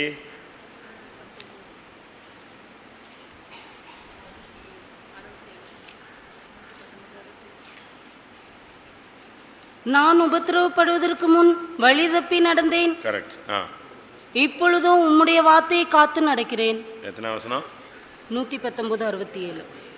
119:67. நான் உபத்திரவப்படுவதற்கு முன்பாக வழி தப்பி நடந்தேன். நம்மள அநேகர் வழி தப்பிடுறோம். வழி தப்பி நடக்கிற அந்த பழக்கம் நமக்குள்ள வரக்கூடாது. வழி தப்பிட்டின்னா என்ன அர்த்தம்? உன்னுடைய இலக்கு வேற இடத்துக்கு போயிடுச்சு. நீ போக வேண்டிய இடத்துக்கு போகாமல் வழி தப்பிட்ட, எங்கே போயிடுவ? வேற ரூட்டில் போயிட்டுருவ. அப்படி எத்தனையோ இடத்துல நடந்திருக்கு இல்லையா? சிலர்லாம் பாருங்கள், நம்ம ஒரு ரூட்டில் சொல்லிவிடுவோம், இவங்க நேர வேறு ரூட்டில் போயிட்டே இருப்பாங்க. அந்த இடத்துல வரும்போது அவங்களுக்கு அந்த வழி தவறிடுச்சு. இரவு நேரங்களில் போகிறவங்க அப்படி மாறிடுவாங்க. நாங்கள் கூட அப்படி எத்தனையோ இடத்துல வழி தப்பி போயிருக்கோம். கொஞ்சம் தூரம் போனோடனே யார்ட்டாவது கேட்டால் என்ன செய்வான், நீங்கள் அங்கே போங்கங்கம்மா. எங்கே? அங்கே திரும்பினீங்கல்ல, அதில் லெஃப்டில் போம்மா, நல்ல வேலை, திருப்பி கிளம்பு. இப்படி எத்தனையோ இடங்களில் நமக்கு சம்பவிக்கிறது. இது சகஜம். இங்கே சொல்லியிருக்கு, நான் உபத்திரவப்படுவதற்கு முன்பாக வழி தப்பி நடந்தேன். நமக்கு இந்த வழி தப்பி நடக்கிற பழக்கம் இருக்கா? வழி தப்பிருச்சுன்னா பரிசுத்த வழியை விட்டுட்டேன்னு அர்த்தம். வேற வழி மெய் வழியை விட்டு விட்டாயின்ற அர்த்தம். வேதனை உண்டாக்கும் வழியில் நீ போயிட்டேன்னு அர்த்தம். நித்திய வழியை விட்டு நீ வழி தப்பி எங்கே போயிட்ட? வேதனை உண்டாக்கும் வழிக்கு போயிட்ட. மெய் வழியை விட்டுட்டு நீ பொய் வழிக்கு போயிட்ட. பரிசுத்த வழியை விட்டுட்டு பாவ வழியில் நீ போயிட்ட. நேர் வழியை விட்டுட்டு பக்க வழிக்கு போயிட்டேன்னு அர்த்தம். அடுத்து நன்மை செய்கிறவன் இல்லை. நன்மை செய்கிறது ஒரு பகுதி, அது ஒரு ஊழியத்தினுடைய இல்லாவிட்டா ஆவிக்குரியவங்களுடைய ஒரு வாழ்க்கை நடைமுறை. இயேசு இந்த உலகத்தில் இருக்கும் பொழுது என்ன செய்தார்? நன்மை செய்கிறவராய் சுற்றி திரிந்தார். வாசிங்க அந்த வசனம். பரிசுத்த ஆவினாலும் வல்லமையினாலும் அவர் தேவன் அபிஷேகம் பண்ணினார். அவர் நன்மை செய்கிறவராய் இருந்தார். அப்போஸ்தலர் நசரேயனாகிய இயேசுவை தேவன் பரிசுத்தாவினாலும் வல்லமையினாலும் அபிஷேகம் பண்ணினார். தேவன் அவருடனே கூட இருந்தபடியினாலே அவர் நன்மை செய்கிறவராயும் பிசாசின் வல்லமையில் அகப்பட்ட யாவரையும் குணமாக்குகிறவராயும் சுற்றி திரிந்தார். அவர் நன்மை செய்கிறவர், அப்படிதான் பைபிள் சொல்லுது. ஆனா இங்கே சொல்லியிருக்கு நன்மை செய்கிறவன் இல்லை. நன்மை செய்கிறவன் இல்லைன்னா அர்த்தம் என்னன்னா, மனுஷன் இருக்கிறான் ஆனா நன்மை செய்கிறவன் இல்லை. அப்படின்னா பவுல் ரோமர் 7ஆம் அதிகாரத்தில் பேசும் பொழுது, நன்மை செய்யணும்னு விருப்பம் இருக்கு எனக்கு, ஆனால் நன்மை செய்கிறது என்னிடத்துல இல்லை. 7:18 அது எப்படி எனில், என்னிடத்தில் அதாவது என் மாம்சத்தில் நன்மை வாசமாயிருக்கிறதில்லை என்று நான் அறிந்திருக்கிறேன். நன்மை செய்ய வேண்டும் என்கிற விருப்பம் என்னிடத்தில் இருக்கிறது, நன்மை செய்வதோ என்னிடத்தில் இல்லை. நன்மை செய்ய வேண்டிய விருப்பம் இருக்கு. நன்மை செய்யணும், நல்லது செய்யணும், நம்ம அப்படி பண்ணணும் இப்படி பண்ணணும்னு விருப்பம் இருக்கு. ஆனால் நன்மை என்னிடத்துல இல்லை. அதாவது மற்றவங்களுக்கு கொடுக்கணும்னு ஆசை இருக்கு, ஆனால் பாத்திரத்தில் இல்லையே. பாத்திரத்தில் இருந்தால் தான் எதில் வரும்? அகப்பையில் வரும். பாத்திரத்தில் இல்லை. அதனால தான் அபிஷேகத்தில் நல்லா இருந்தால் நம்ம ஜீவனுள்ள ஆவியின் பிரமாணம் நம்மை விடுதலை ஆக்கும் பொழுது நாம் நன்மை செய்கிறவர்களாய் மாறுவோம். எவ்வளோ நன்மை செஞ்சிருப்பீங்க? தீமையை நன்மையினால் வெல்ல, இன்னா செய்தாரை ஒருத்தல் அவர் நானே நன்னயம் செய்து விடல். நன்மை செய்து புத்தியின மனுஷனுடைய அறியாமையை அடக்குவது தேவனுடைய சித்தமாக இருக்கிறது. குறளுடைய விளக்கம் இல்லாட்டா பைபிளுடைய விளக்கம் தான் இது மாறி வருது. இன்னா செய்தாரை ஒருத்தல் அவர் நானே, அவன் வெக்கப்படுற மாதிரி அவனுக்கு என்ன செய்ய, நல்லது செய்யன்னு குறள் சொல்லுது. பைபிள் என்ன சொல்லுது? தீமோத்தேயுவில் என்ன சொல்லுது? நன்மை செய்து புத்தியின மனுஷனுடைய அறியாமையை அடக்குவது தேவனுடைய சித்தமாய் இருக்கிறது. எங்க இருக்கு? நன்மை செய்து புத்தியின மனுஷனுடைய அறியாமையை அடக்குவது தேவ சித்தம். வாசிங்க. இல்லையா?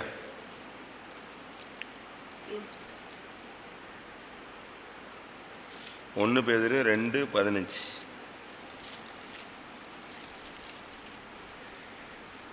நீங்கள் நன்மை செய்கிறதுனாலே புத்தியின மனுஷருடைய அறியாமையை அடக்குவது தேவனுடைய சித்தமாயிருக்கிறது. சித்தமா இருக்கு. நன்மை செய்யணும். நம்ம இங்க பைபிளில் சொல்லியிருக்க ரோமர்ல நன்மை செய்கிறவன் ஒருவனும் இல்லை. அடுத்து 13 வசனம், 3:13 ரோமர். அவர்கள் தொண்டை திறக்கப்பட்ட பிரேத குழி, தங்கள் நாவுகளால் வஞ்சனை செய்கிறார்கள், அவர்களுடைய உதடுகளின் கீழே பாம்பின் விஷம் இருக்கிறது. அவருடைய தொண்டை திறக்கப்பட்ட பிரேத குழி அப்படின்னு என்ன அர்த்தம்? அப்படின்னு என்ன அர்த்தம்?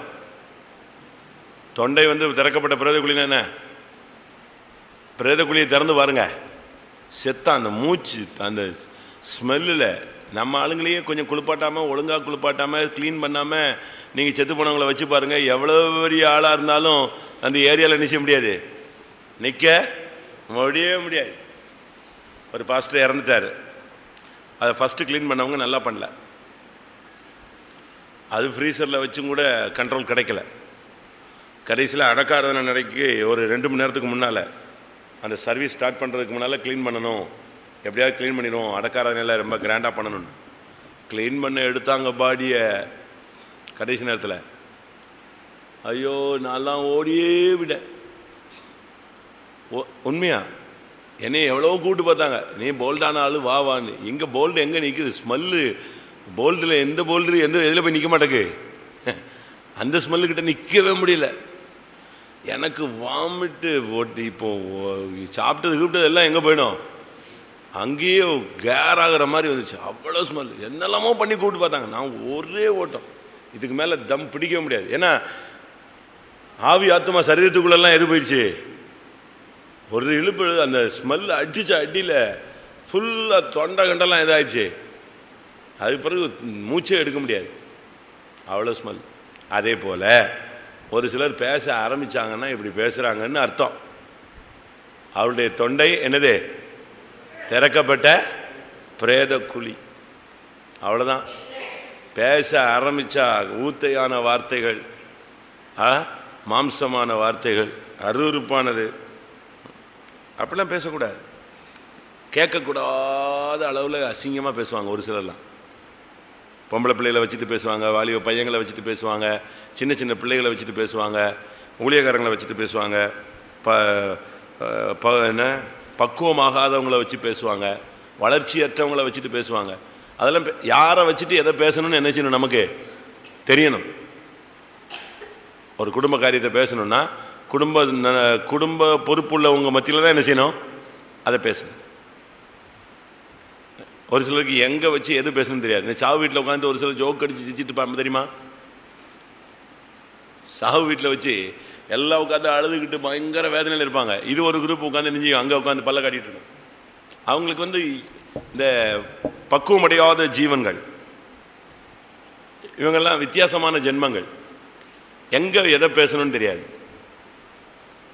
சில குடும்பத்தில் கூட சில காரியங்கள் பேசுவாங்க, சில காரியங்கள் பிள்ளைகளை வச்சுட்டு பேசலாம், சில காரியங்களை பிள்ளைகளை வச்சுட்டு என்ன செய்யக்கூடாது? பேசக்கூடாது. நான் சொல்கிறது சரிதானா? சரிதானா? எந்த நேரத்தில் எதை வச்சு பேசணும், எப்படி பேசணும்னு தெரியாது. ஒரு சிலருடைய தொண்டையெல்லாம் திறக்கப்பட்ட பிரேத குழி. அதனால தான் இயேசு சொன்னார், பரிசேயனையும் வேதபாரகனையும் பார்த்து மத்தேயு 23 சொல்கிறாரு, இவங்கெல்லாம் வெள்ளையடிக்கப்பட்ட கல்லறைகள், இதை வச்சு ஒன்றும் பிரயோஜனம் இல்லைன்ட்டார். 23:27. மாயக்காரராகிய வேதபாரகரே, பரிசேயரே, உங்களுக்கு ஐயோ! வெள்ளையடிக்கப்பட்ட கல்லறைகளுக்கு ஒப்பாயிருக்கிறீர்கள். அவைகள் புறம்பே அலங்காரமாய் காணப்படும், உள்ளேயோ மரித்தவர்களின் எலும்புகளினாலும் சகல அசுத்தத்தினாலும் நிறைந்திருக்கும். தொண்டை திறக்கப்பட்ட பிரேத குழி. திறந்துட்டீங்கன்னா அவ்வளோதான். அது அழுகி நாரி ஒன்றும் இல்லாமல் கிடக்கிற. நீங்கள் அப்படி பேசி பழகக்கூடாது, மாம்சீகமாக பேசக்கூடாது. உலகத்தில் நடக்காததான் நாங்கள் பேசிட்டோம், நான் என்ன எல்லாம் உலகத்தில் தான் இப்போ எல்லாமே இப்படி ஆயிடுச்சு. உலகத்தில் இப்படி இருக்கலாம், நம்ம அப்படி பேசி பழகக்கூடாது. நம்முடைய வாய் தேவனுடைய வார்த்தை, நம்முடைய வாயிலிருந்து அருள் பொழியணும். உன்னுடைய வாயிலிருந்து வசனத்தை அழகாக பேசணும். நீ ஊத்தையுமா அழுக்காக இருக்கக்கூடாது. செப்பனியா 3:1.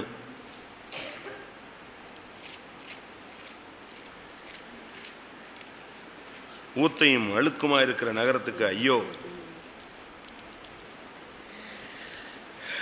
இடுக்கண் செய்து ஊத்தையும் அழுக்குமாயிருக்கிற நகரத்துக்கு ஐயோ! ஐயோ! உங்களுடைய தொண்டையெல்லாம் எப்படி திறந்து பேசுனீங்கன்னா எப்படி பேசுனீங்க? கிருபையுள்ள வார்த்தைகள் வருதா? எப்படிப்பட்ட வார்த்தைகள் வருது?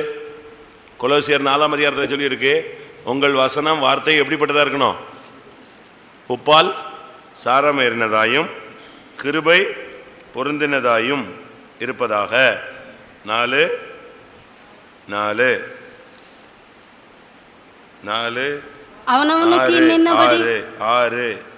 அவனவனுக்கு இன்னபடி உத்தரவு சொல்ல வேண்டும் என்று நீங்கள் அறியும்படிக்கு உங்கள் வசனம் எப்பொழுதும் கிருபை பொருந்தினதாயும் உப்பால் சாரமேறினதாயும் இருப்பதாக. எப்படிப்பட்ட வார்த்தைகள் வருது? நீ பேசுறதுல ரொம்ப கவனமா இருக்கணும். நாவுகளால் வஞ்சனை செய்யக்கூடாது. அவருடைய உதடுகளின் கீழ் பாம்பின் விஷம் இருக்கிறது.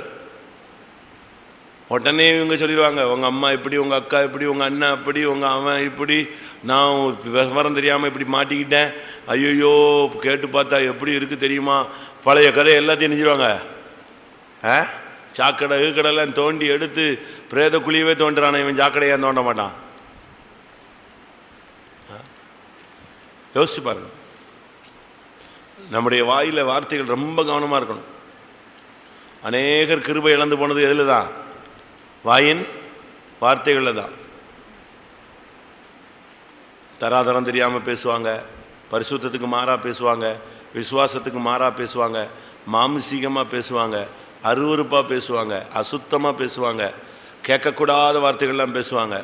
பச்சை பச்சையா பேசுகிற டீம்லாம் இருக்குது. விசுவாசிகளே ஒரு சிலர் கெட்ட வார்த்தை பேசுகிறாங்க. அவங்க இந்த பழைய ஆவி இன்னும் என்ன செய்யலை, அவங்கள விட்டு போகலை. கோபம் வந்துச்சுன்னா பட்ட பட்ட பட்ட பட்ட பட்ட பட்டன்னு வார்த்தைகள் வந்துடும். தயவு செய்து நீங்கள் அப்படி பேசி பழகக்கூடாது. அப்படி நீங்கள் பேசி பழக ஆரம்பிச்சிட்டீங்க, கொஞ்ச நாளில் உங்களுடைய கதை வெளிச்சத்துக்கு வந்துடும். நம்ம அதெல்லாம் விட்டவங்க, நம்ம அதெல்லாம் விட்டாச்சு. திருப்பி நீங்கள் மாம்சீகமாக பேசக்கூடாது, மற்றவங்களுடைய குறைகளை பேசக்கூடாது, மறைக்கப்பட்ட குற்றங்கள் மன்னிக்கப்பட்ட குற்றங்களை என்ன செய்யக்கூடாது, பேசக்கூடாது. விஷம் உதடுகளின் கீழே என்ன இருக்கக்கூடாது, உதட்டில் பாசம் உள்ளத்தில் வேஷம் போட்டுக்கிட்டு நீங்கள் கதை ஓட்டிக்கிட்டு இருந்தீங்கன்னா காரியம் தேராது. ஒரு சிலர்லாம் பேசுனா சரி இப்படிலாம் பேசாதீங்கன்னு சொன்னால் அவங்களுக்கு பேசாமல் இருக்க முடியாது. கேட்குறவன் செத்து போகிற மாதிரி பேசுகிறவங்களாம் இருக்காங்க. நமக்கு அப்படி பழக்கம் இருக்கா? அடுத்து 14, அவர்கள் வாய் வாசிங்க. அவர்கள் வாய் சபிப்பினாலும் கசப்பினாலும் நிறைந்திருக்கிறது. சபிப்பு கசப்பு ரெண்டும் இருக்கு. சாபம் போடுறீங்களா? என்ன ஒரு சில சாபம் எப்படின்னா, கர்த்தர் பார்த்து கொள்வார், அது பயங்கரமான சாபம். வெளியே சொல்லாமல் யாரை பிடிச்சி இறக்கி விடுறது. அதில் தயவு செய்து சபிக்காதீங்க. கர்த்தர் நியாயம் தீர்க்கட்டும்னா நியாயம் தீர்க்கட்டும். சபிக்கிற பழக்கத்தை நம்ம விடணும். ஏன்னா நம்ம மேலே இருந்த சாபத்தெல்லாம் கர்த்தர் நெஞ்சாரு நீக்கி இருக்கிறார். அப்போ நம்ம திரும்ப இன்னொருத்தர் என்ன செய்யக்கூடாது, சபிக்க கூடாது. சாபம் இருக்கா? ஒருத்தர் சபிக்கிறான்னு சொன்னால், பாஸ்டர் சொல்லுவார், ஒருத்தர் சபிக்கிறான்னு சொன்னால் அவனுக்கு உள்ளுக்குள்ளே எது இருக்கு, சாபம் இருக்கு. இருதயத்தின் நிறைவினால் வாய் பேசும். அப்போ இருதயம் எதில் நிரம்பி இருக்கு? சாபத்தில் நிறைஞ்சதுனால தான் அவன் வாயிலிருந்து எது வருது, டக்குன்னு சாபம் வருது. அப்போ ஒன்று இருதயம் சாபத்தினால இருக்கிறதுனால தான் நீ சபிக்க ஆரம்பிச்சிடுற. சபிப்பினாலும் கசப்பினாலும் நிறைந்திருக்கிறது. நான் இதுவரைக்கும் யாரையும் சபித்ததில்லை. சொல்றவங்க கை வைத்துங்க பார்க்கலாம். ஒருத்தனை கூட நான் சபிச்சதில்லை.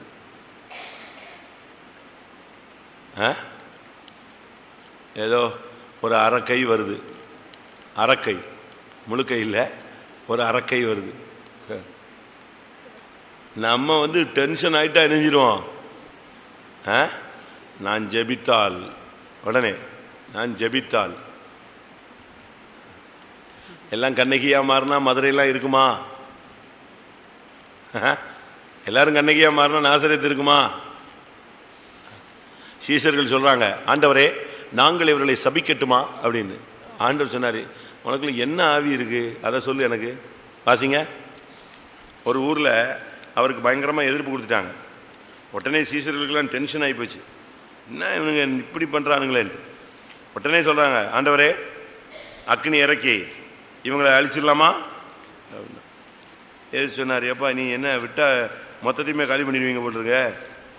வாசிங்க.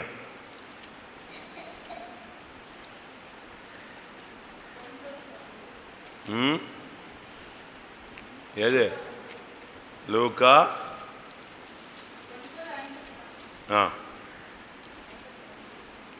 அவருடைய சீஷராகிய யாக்கோபும் யோவானும் அதை கண்டபோது, ஆண்டவரே எலியா செய்தது போல வானத்திலிருந்து அக்கினி இறங்கி இவர்களை அழிக்கும்படி நாங்கள் கட்டளையிட உமக்கு சித்தமா என்று கேட்டார்கள்.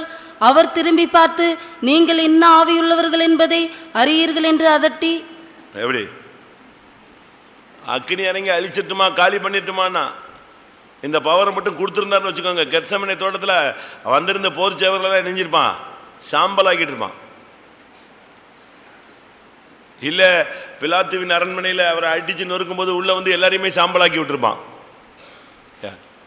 நமக்கு சாபம் பண்ணுறது, சபிக்கிறது ஒரு கலையாக நம்ம எடுத்துக்க கூடாது. ஒரு சில ஊழியக்காரங்க அதை ஒரு பெரிய ஆயுதமாக வச்சுருக்காங்க. ஆனால் நான் பார்க்குறேன் சில இடத்துல அது நடந்துருது. அது என்னவோ உண்மையோ பொய்யோ சரியாக தெரியல. சில இடத்துல ஆண்டவர் வைராக்கியமாக இறங்கி வரும்போது இவங்க சொல்கிற வார்த்தை அப்படியே நெஞ்சிருது, டப்புன்னு பழிச்சிருது. ஒரு இடத்துல ஒரு ஊழியக்காரருக்கு விரோதமாக ஒரு விசுவாசி ஃபேமிலியில் ஒரு பொண்ணுக்கு கல்யாணம். அவங்க நம்ம சிபிஎம்ல எடுக்காமல் வெளியே என்ன செய்கிறாங்க, மாப்பிள்ளை எடுக்கிறாங்க. எடுத்துட்டு அவன் ஒதுங்கி போயிருக்கணும். அவன் வெளியே கல்யாணம் கட்டுறான்னே என்ன செய்யணும், அமைதியாக ஒதுங்கி அப்படியே சைடு அடிச்சுட்டு போயிருக்கணும். அவன் ஊழியக்காரரை கூப்பிட்டு கல்யாணத்துக்கு இன்றைக்கி பார்க்க வராங்க, நீங்கள் வாங்கன்னு. எப்போ அது வேறு சபையில் பார்க்குறாங்க, நான் என்ன செய்ய முடியாது, வர முடியாது. நம்ம சபையில் பார்க்குறாருன்னா தான் நம்ம என்ன செய்ய முடியும், வர முடியும். நீ உனக்கு ஒழுங்கு பிரமாணத்தை பத்துக்க போன்னு சொல்லிட்டேன்.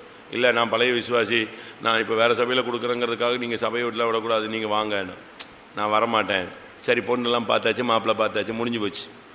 இப்போ என்கேஜ்மெண்ட்டு, அதுக்காவது வாங்க. அவர் சொன்னால் நான் வர முடியாது. நான் எப்படி வேறு சபையில் பண்ணுறதுக்கு என்கேஜ்மெண்ட்டுக்கு நான் வருவேன்?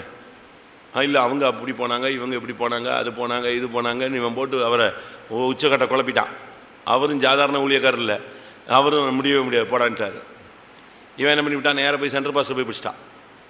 நான் இத்தனை வருஷம் விசுவாசியாக இருக்கேன், என் வீட்டுக்கு ஒரு ஜெபம் பண்ணக்கூடாதா? அவன் ஜெபம், அவன் கல்யாணம் கட்டினான், இவன் கல்யாணம் கட்டினான், அவன் அங்கே போனான், இங்கே போனான், அதுக்கெல்லாம் நீங்கள் இருக்கும்போது நீங்கள் போலையா, அவன் போலையா, இவன் போலையா?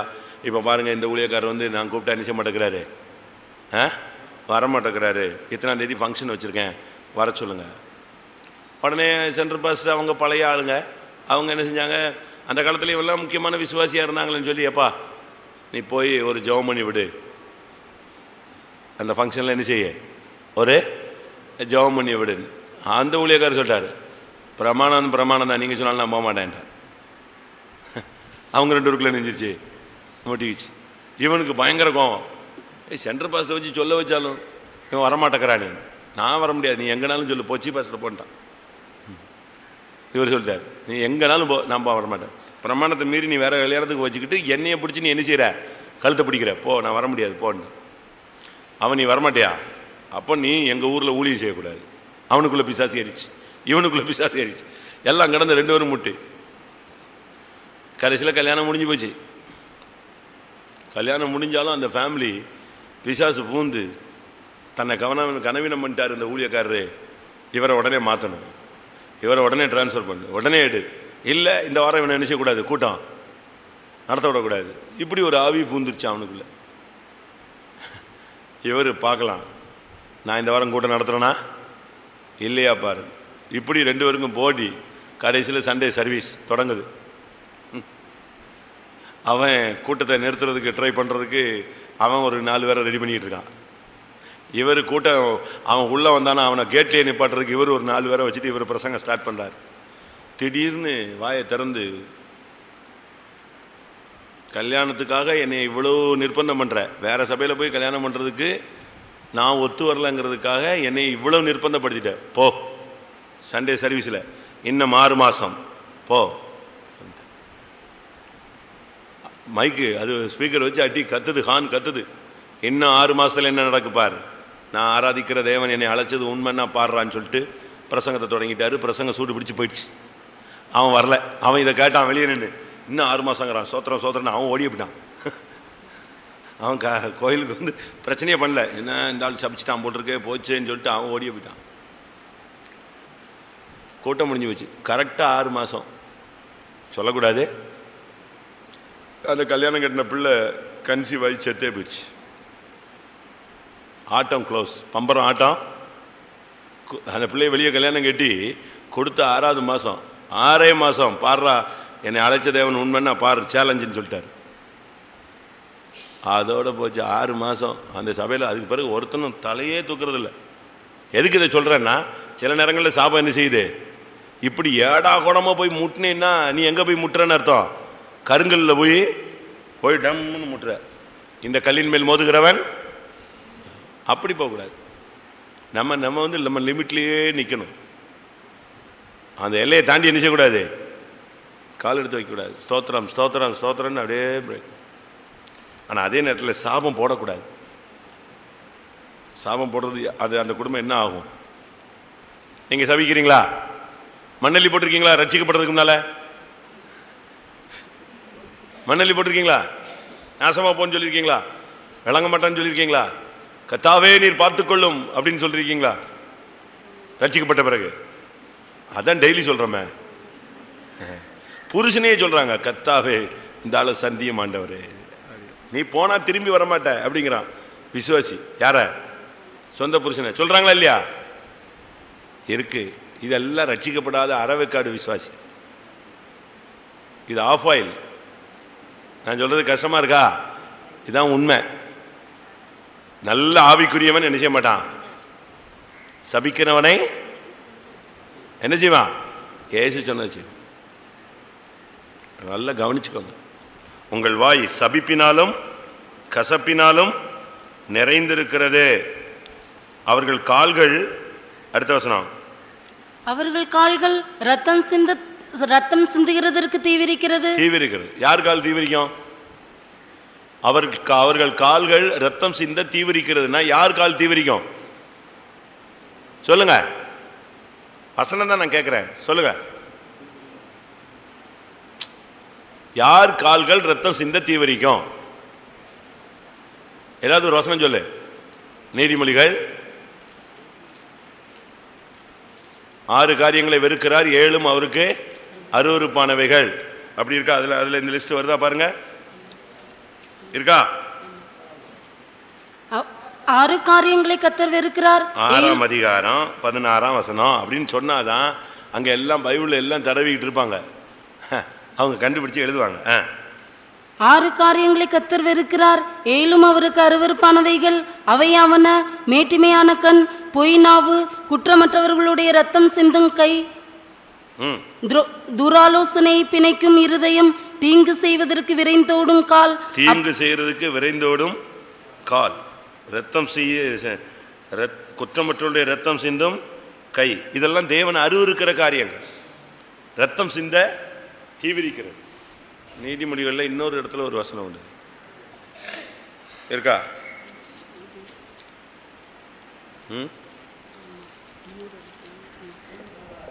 ஒன்று பாருங்க. கரெக்ட், அதான் வாசிங்க மைக்கில். 1:16. அவர்கள் கால்கள் தீங்கு செய்ய ஓடி ரத்தம் சிந்த தீவிரிக்கிறது. அவர்கள் கால்கள் தீங்கு செய்ய ஓடி ரத்தம் சிந்த தீவிரிக்கிறது. மற்றவங்களுடைய ரத்தத்தை சிந்தக்கூடாது, மற்றவருடைய வேதனையை நம்ம வேதனைப்படுத்தக்கூடாது. அதெல்லாம் ரொம்ப பாவமான காரியங்கள். ஒருத்தர் ரத்த கண்ணீர் வடிக்கிறதுக்கு நீ ஒரு காரணமாக இருக்கக்கூடாது, ஒருத்தன் துக்கப்படுறதுக்கு நீ ஒரு காரணமாக இருக்கக்கூடாது, மற்றவனுடைய ரத்தத்தை சிந்த நீ தீவிரிக்கக்கூடாது. அவர்கள் கால்கள் ரத்தம் சிந்த தீவிரிக்கிறது, நாசமும் நிர்பந்தமும் அவர்கள் வழியில் இருக்கிறது. உன்னுடைய வழியில் நாசமாக இருக்கணும், உன்னுடைய வழியில் எது இருக்கணும்? பரிசுத்தம் தான் இருக்கணும்.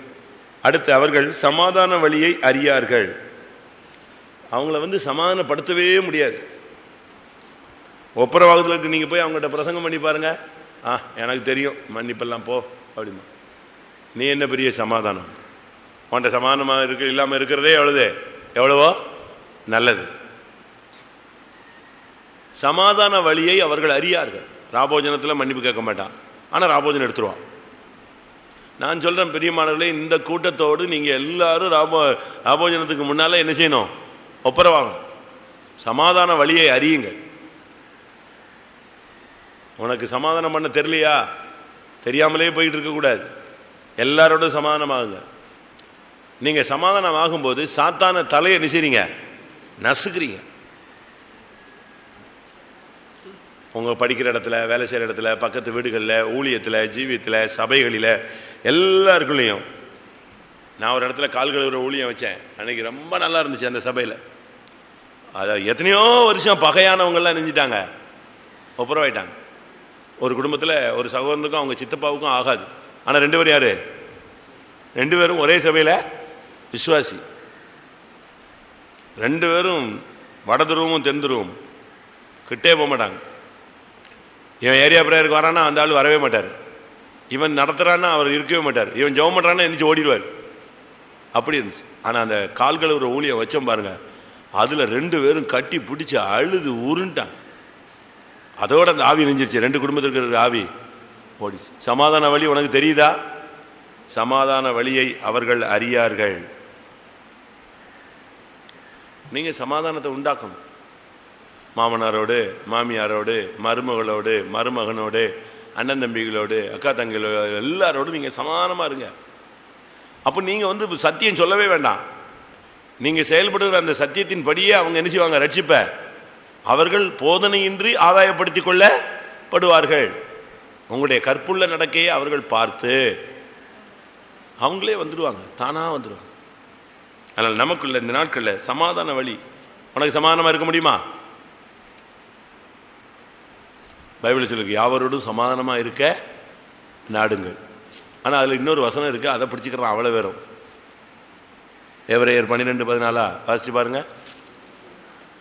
யாவரோடும் சமாதானமாய் இருக்கவும் பரிசுத்தம் உள்ளவர்களாய் இருக்கவும் நாடுங்கள், பரிசுத்தம் இல்லாமல் ஒருவனும் கர்த்தரை தரிசிப்பதில்லையே. இன்னொரு இடத்துல இருக்கு, கூடுமானால். அது எங்க இருக்கு? ரோமரா? கூடுமானால் அதை பிடிச்சிக்கிறான் நம்மால். எங்க சறுக்கிறதுக்கு வழி இருக்குன்னு பார்ப்பான். அதை பிடிச்சிக்கிட்டு கூடுமானால் தான் இருக்குங்க. கூடுமானால் அப்படின்னா எப்படி? கூடுமானால் உங்களால் ஆன மட்டும் எல்லா மனுஷரோடும் சமாதானமாய் இருங்கள். கூடுமானால் ரோமர் 12:18 கூடுமானால். இது எப்படி தமிழில் போட்டாங்கன்னு தெரியல. இங்கிலீஷில் இருக்கா கூடுமானால்னு? கூடுமானால் உங்களால் ஆன மட்டும் எல்லா மனுஷரோடும் சமாதானமாக இருக்கு. எனக்கு கூடவே இல்லைங்க. அப்படி இல்லை, நீங்கள் எல்லாரோடும் சமாதானமாக இருக்கணும். அவன் ஒன்றால் சமாதானம் ஆகாட்டா அதை பற்றி நீ கவலைப்பட வேண்டிய அவசியம் கிடையாது. சிஸ்டர் மன்னிச்சுக்கோங்க, எப்படி திரும்பி இப்படி போகிறது? அவன் போகிறான் போ. நீ கேட்டியா? உன் மனசடிச்சு சுத்தமாயிடுச்சா? முடிஞ்சுது. நீ எல்லாரோட சமாதானமாக இருக்கும். சமாதான வழி ஒரு சிலருக்குலாம் தெரியாது. ஒரு சிலருக்கு ஒப்புரவாக சொல்லிக் கொடுத்தா ஒப்புரவாக மாட்டாங்க. கீழ்ப்படிய சொன்னால் கீழ்ப்படிய மாட்டாங்க. மன்னிப்பு கேட்க சொன்னால் மன்னிப்பு கேட்க மாட்டாங்க. அவங்களுக்கு மன்னிக்கிறதோ மன்னிப்பு கேட்குறதோ தாழ்த்தி போகிறதோ ரொம்ப கஷ்டம். நீங்கள் சமாதானத்துக்காக இறங்கி வரணுங்க. ஏசு சமாதானத்தை உண்டு பண்ண முடியாத ஆக்கினியை என்ன செஞ்சார்? ஏற்றார். பார்த்தியா, அந்த மன்னிப்பு கேட்டான். இன்னைக்கு தான் அவனுக்கு புத்தி வந்திருக்கு, சோத்திரம் அப்படின்னு சொல்லக்கூடாது. அவன் அப்படி சொல்லிட்டா கூட பரவாயில்ல, நீ போய் நெஞ்சிரு, மன்னிப்பு கேட்டுரு, ஒப்புரவாயிடு.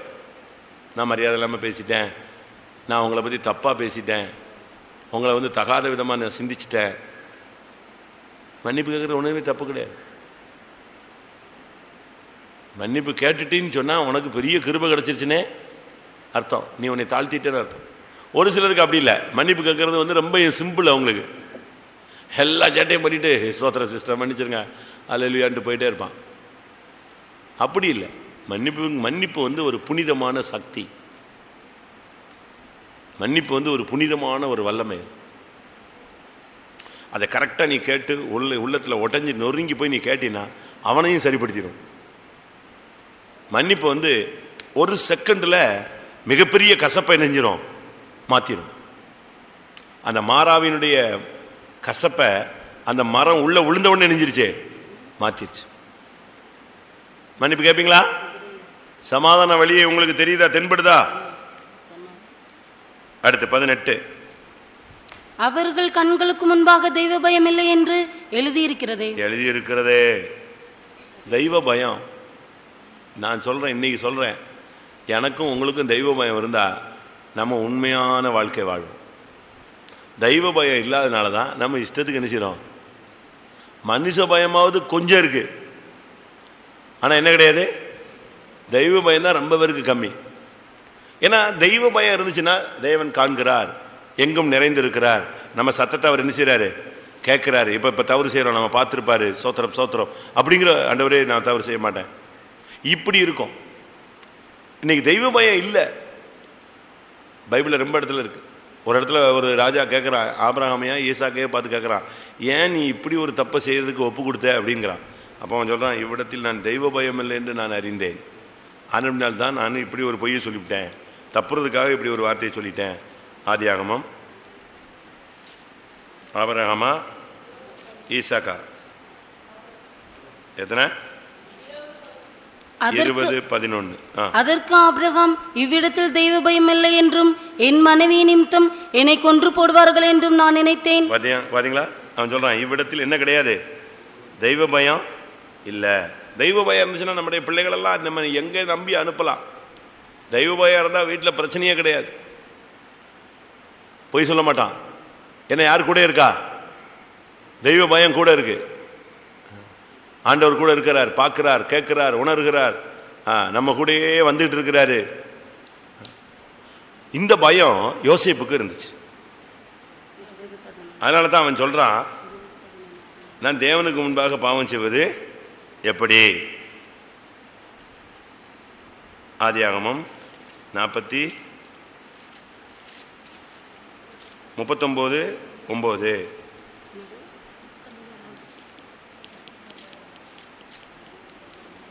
இந்த வீட்டிலே என்னிலும் பெரியவன் இல்லை. நீ அவருடைய மனைவியாயிருக்கிறபடியால் உன்னை தவிர வேறொன்றையும் அவர் எனக்கு விலக்கி வைக்கவில்லை. இப்படி இருக்க நான் இத்தனை பெரிய பொல்லாங்குக்கு உடன்பட்டு தேவனுக்கு விரோதமாய் பாவம் செய்வது எப்படி என்றான். இவன் தேவனுக்கு பயந்துகிட்டே இருந்தான்.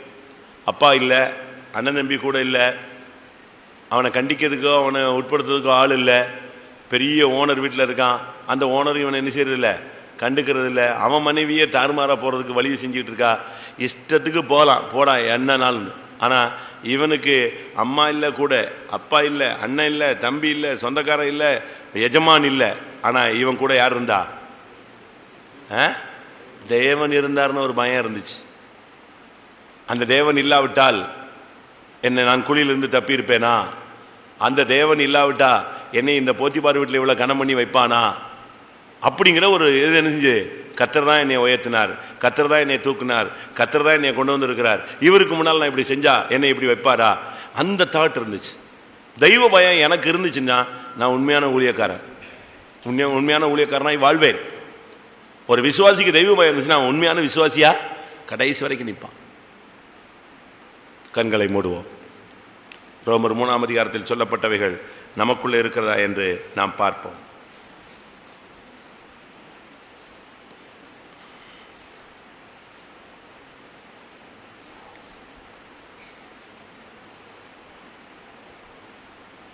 உனக்குள் ஒரு சரியான விருத்த சேதனம் இருந்தால், 8ஆம் நாளில் விருத்த சேதனம், அதாவது சத்தியத்துக்குள்ள வந்து ஒரு மனம் திரும்புதல் பெற்ற உடனே ஒரு சரியான ஒரு ஆவிக்குரிய வாழ்க்கைக்கு நீங்கள் ஒப்பு கொடுத்தீங்கன்னா இந்த 10 காரியங்களும் உங்களுக்குள்ளே இராது.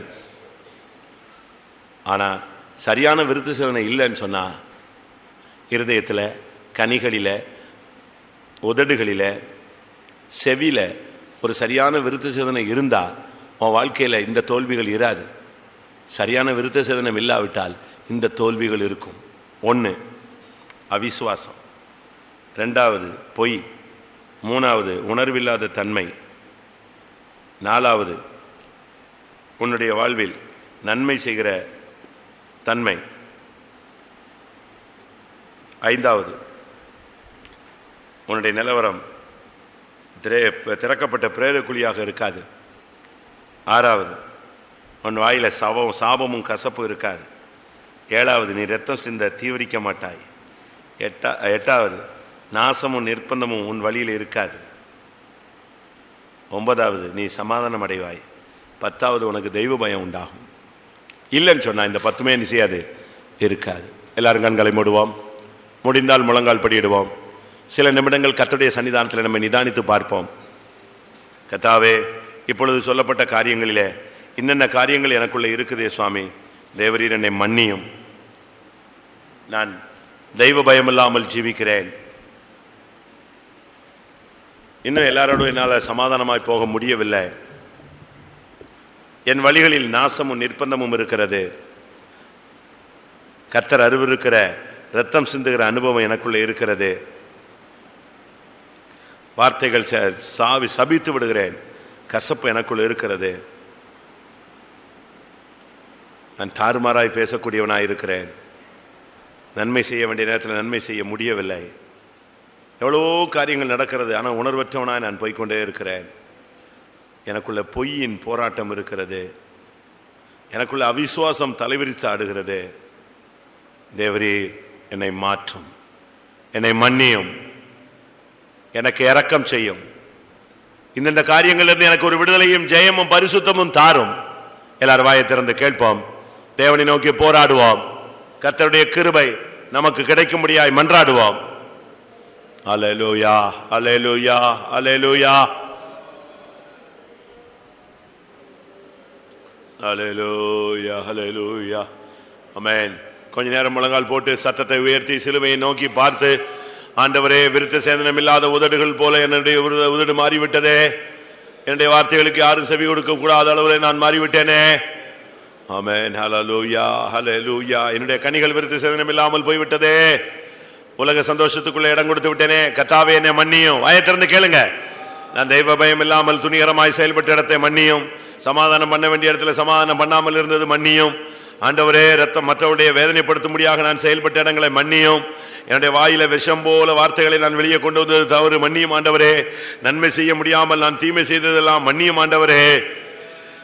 ஆண்டவருடைய சமூகத்தில் வாயை திறந்து பேசுங்க பிரியமானவர்களே. அல்லேலூயா. அவைகளை அறிக்கை செய்து விட்டு விடுகிறவன் இரக்கம் பெறுவான். அல்லேலூயா, அல்லேலூயா, அல்லேலூயா, அல்லேலூயா. ஆமென், ஆமென். இந்த காலவேளையில் நமக்குள்ள காணப்படுகிறதான குறைகளை உணர்ந்திருப்போமானால், எனக்குள் தெய்வ பயம் இல்லாத நான் செயல்பட்டேன், சில நேரங்களில் கசப்பினாலும் சபிப்பினாலும் நான் செயல்பட்டிருக்கிறேன், எனக்குள்ளே சமாதானம் பண்ணக்கூடிய சிந்தை இல்லாத நேரத்தில் நான் இருந்திருக்கிறேன், உணர்வில்லாத தன்மைகள், என்னுடைய பேச்சுகள், என்னுடைய நன்மை செய்யக்கூடிய சிந்தை இல்லாத தன்மைகள், இப்படிப்பட்ட போராட்டங்கள் எனக்குள் இருக்கிறது. நான் அதை அறிக்கை செய்து விட்டுவிட விரும்புகிறேன் என்று சொல்லுகிறவர்கள் எழும்பி அறிக்கையிடலாம்.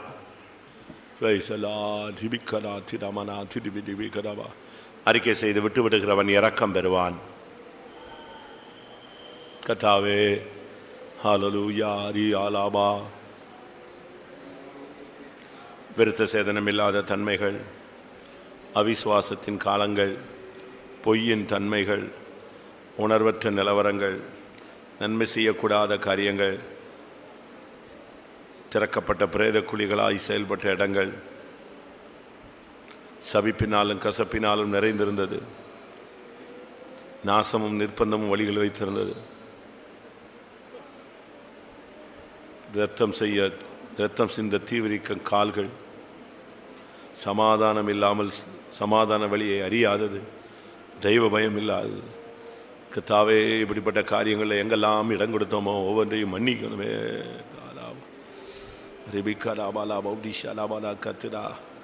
அறிக்கை செய்து உட்காரும் பொழுது இந்த அறிக்கை செய்த அழுக்கு வஸ்திரங்கள் உன்னை விட்டு வெளியே போயிருக்க வேண்டும். அறிக்கை செய்து உட்கார்ந்த உடனே அபிஷேகத்தின் மூலமாய் ஒரு அருமையான பாகை, சிறந்த வஸ்திரம், சிறந்த பாகை உனக்கு தரிப்பிக்கப்பட வேண்டும். இந்த அழுக்கான கந்தை வெளியே போகட்டும். தீவிரமாய் அதை கலர்ச்சி போடுங்கள். அறிக்கையோடு உனக்கு விரோதமாய் தீங்கு செய்ய முடியும் நின்று கொண்டிருக்கிற சாத்தான் அழிக்கப்பட்டு போய்விட வேண்டும். ஆமென், ஆமென், ஆமென். கர்த்தர் அபிஷேகத்தின் மூலமாய் உனக்கு ஒரு வேலி அடைக்கட்டும். அபிஷேகத்தின் மூலமாய் உன் ஆவிக்குரிய வாழ்க்கைக்கு ஒரு நெருப்பு வளையத்தை பாதுகாப்பு வைக்கட்டும். அக்கினி மதில் போடட்டும். இனி அந்த தீய வல்லமைகள் தொடக்கூடாது, அணுகக்கூடாது. உன் வழிகளிலே சாத்தான் வரக்கூடாது.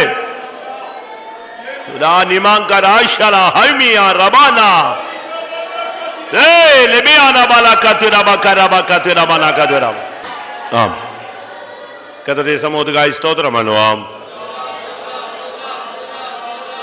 ஒன்று கூட இந்த பகல் வேளையில தேவன் நம்மை சுத்திகரித்தபடினால ஸ்தோத்திரம் பண்ணுவோம். நம்முடைய குறைகளை உணரக்கூடிய ஒரு வாய்ப்பை தந்தபடினால ஸ்தோத்திரம் பண்ணுவோம்.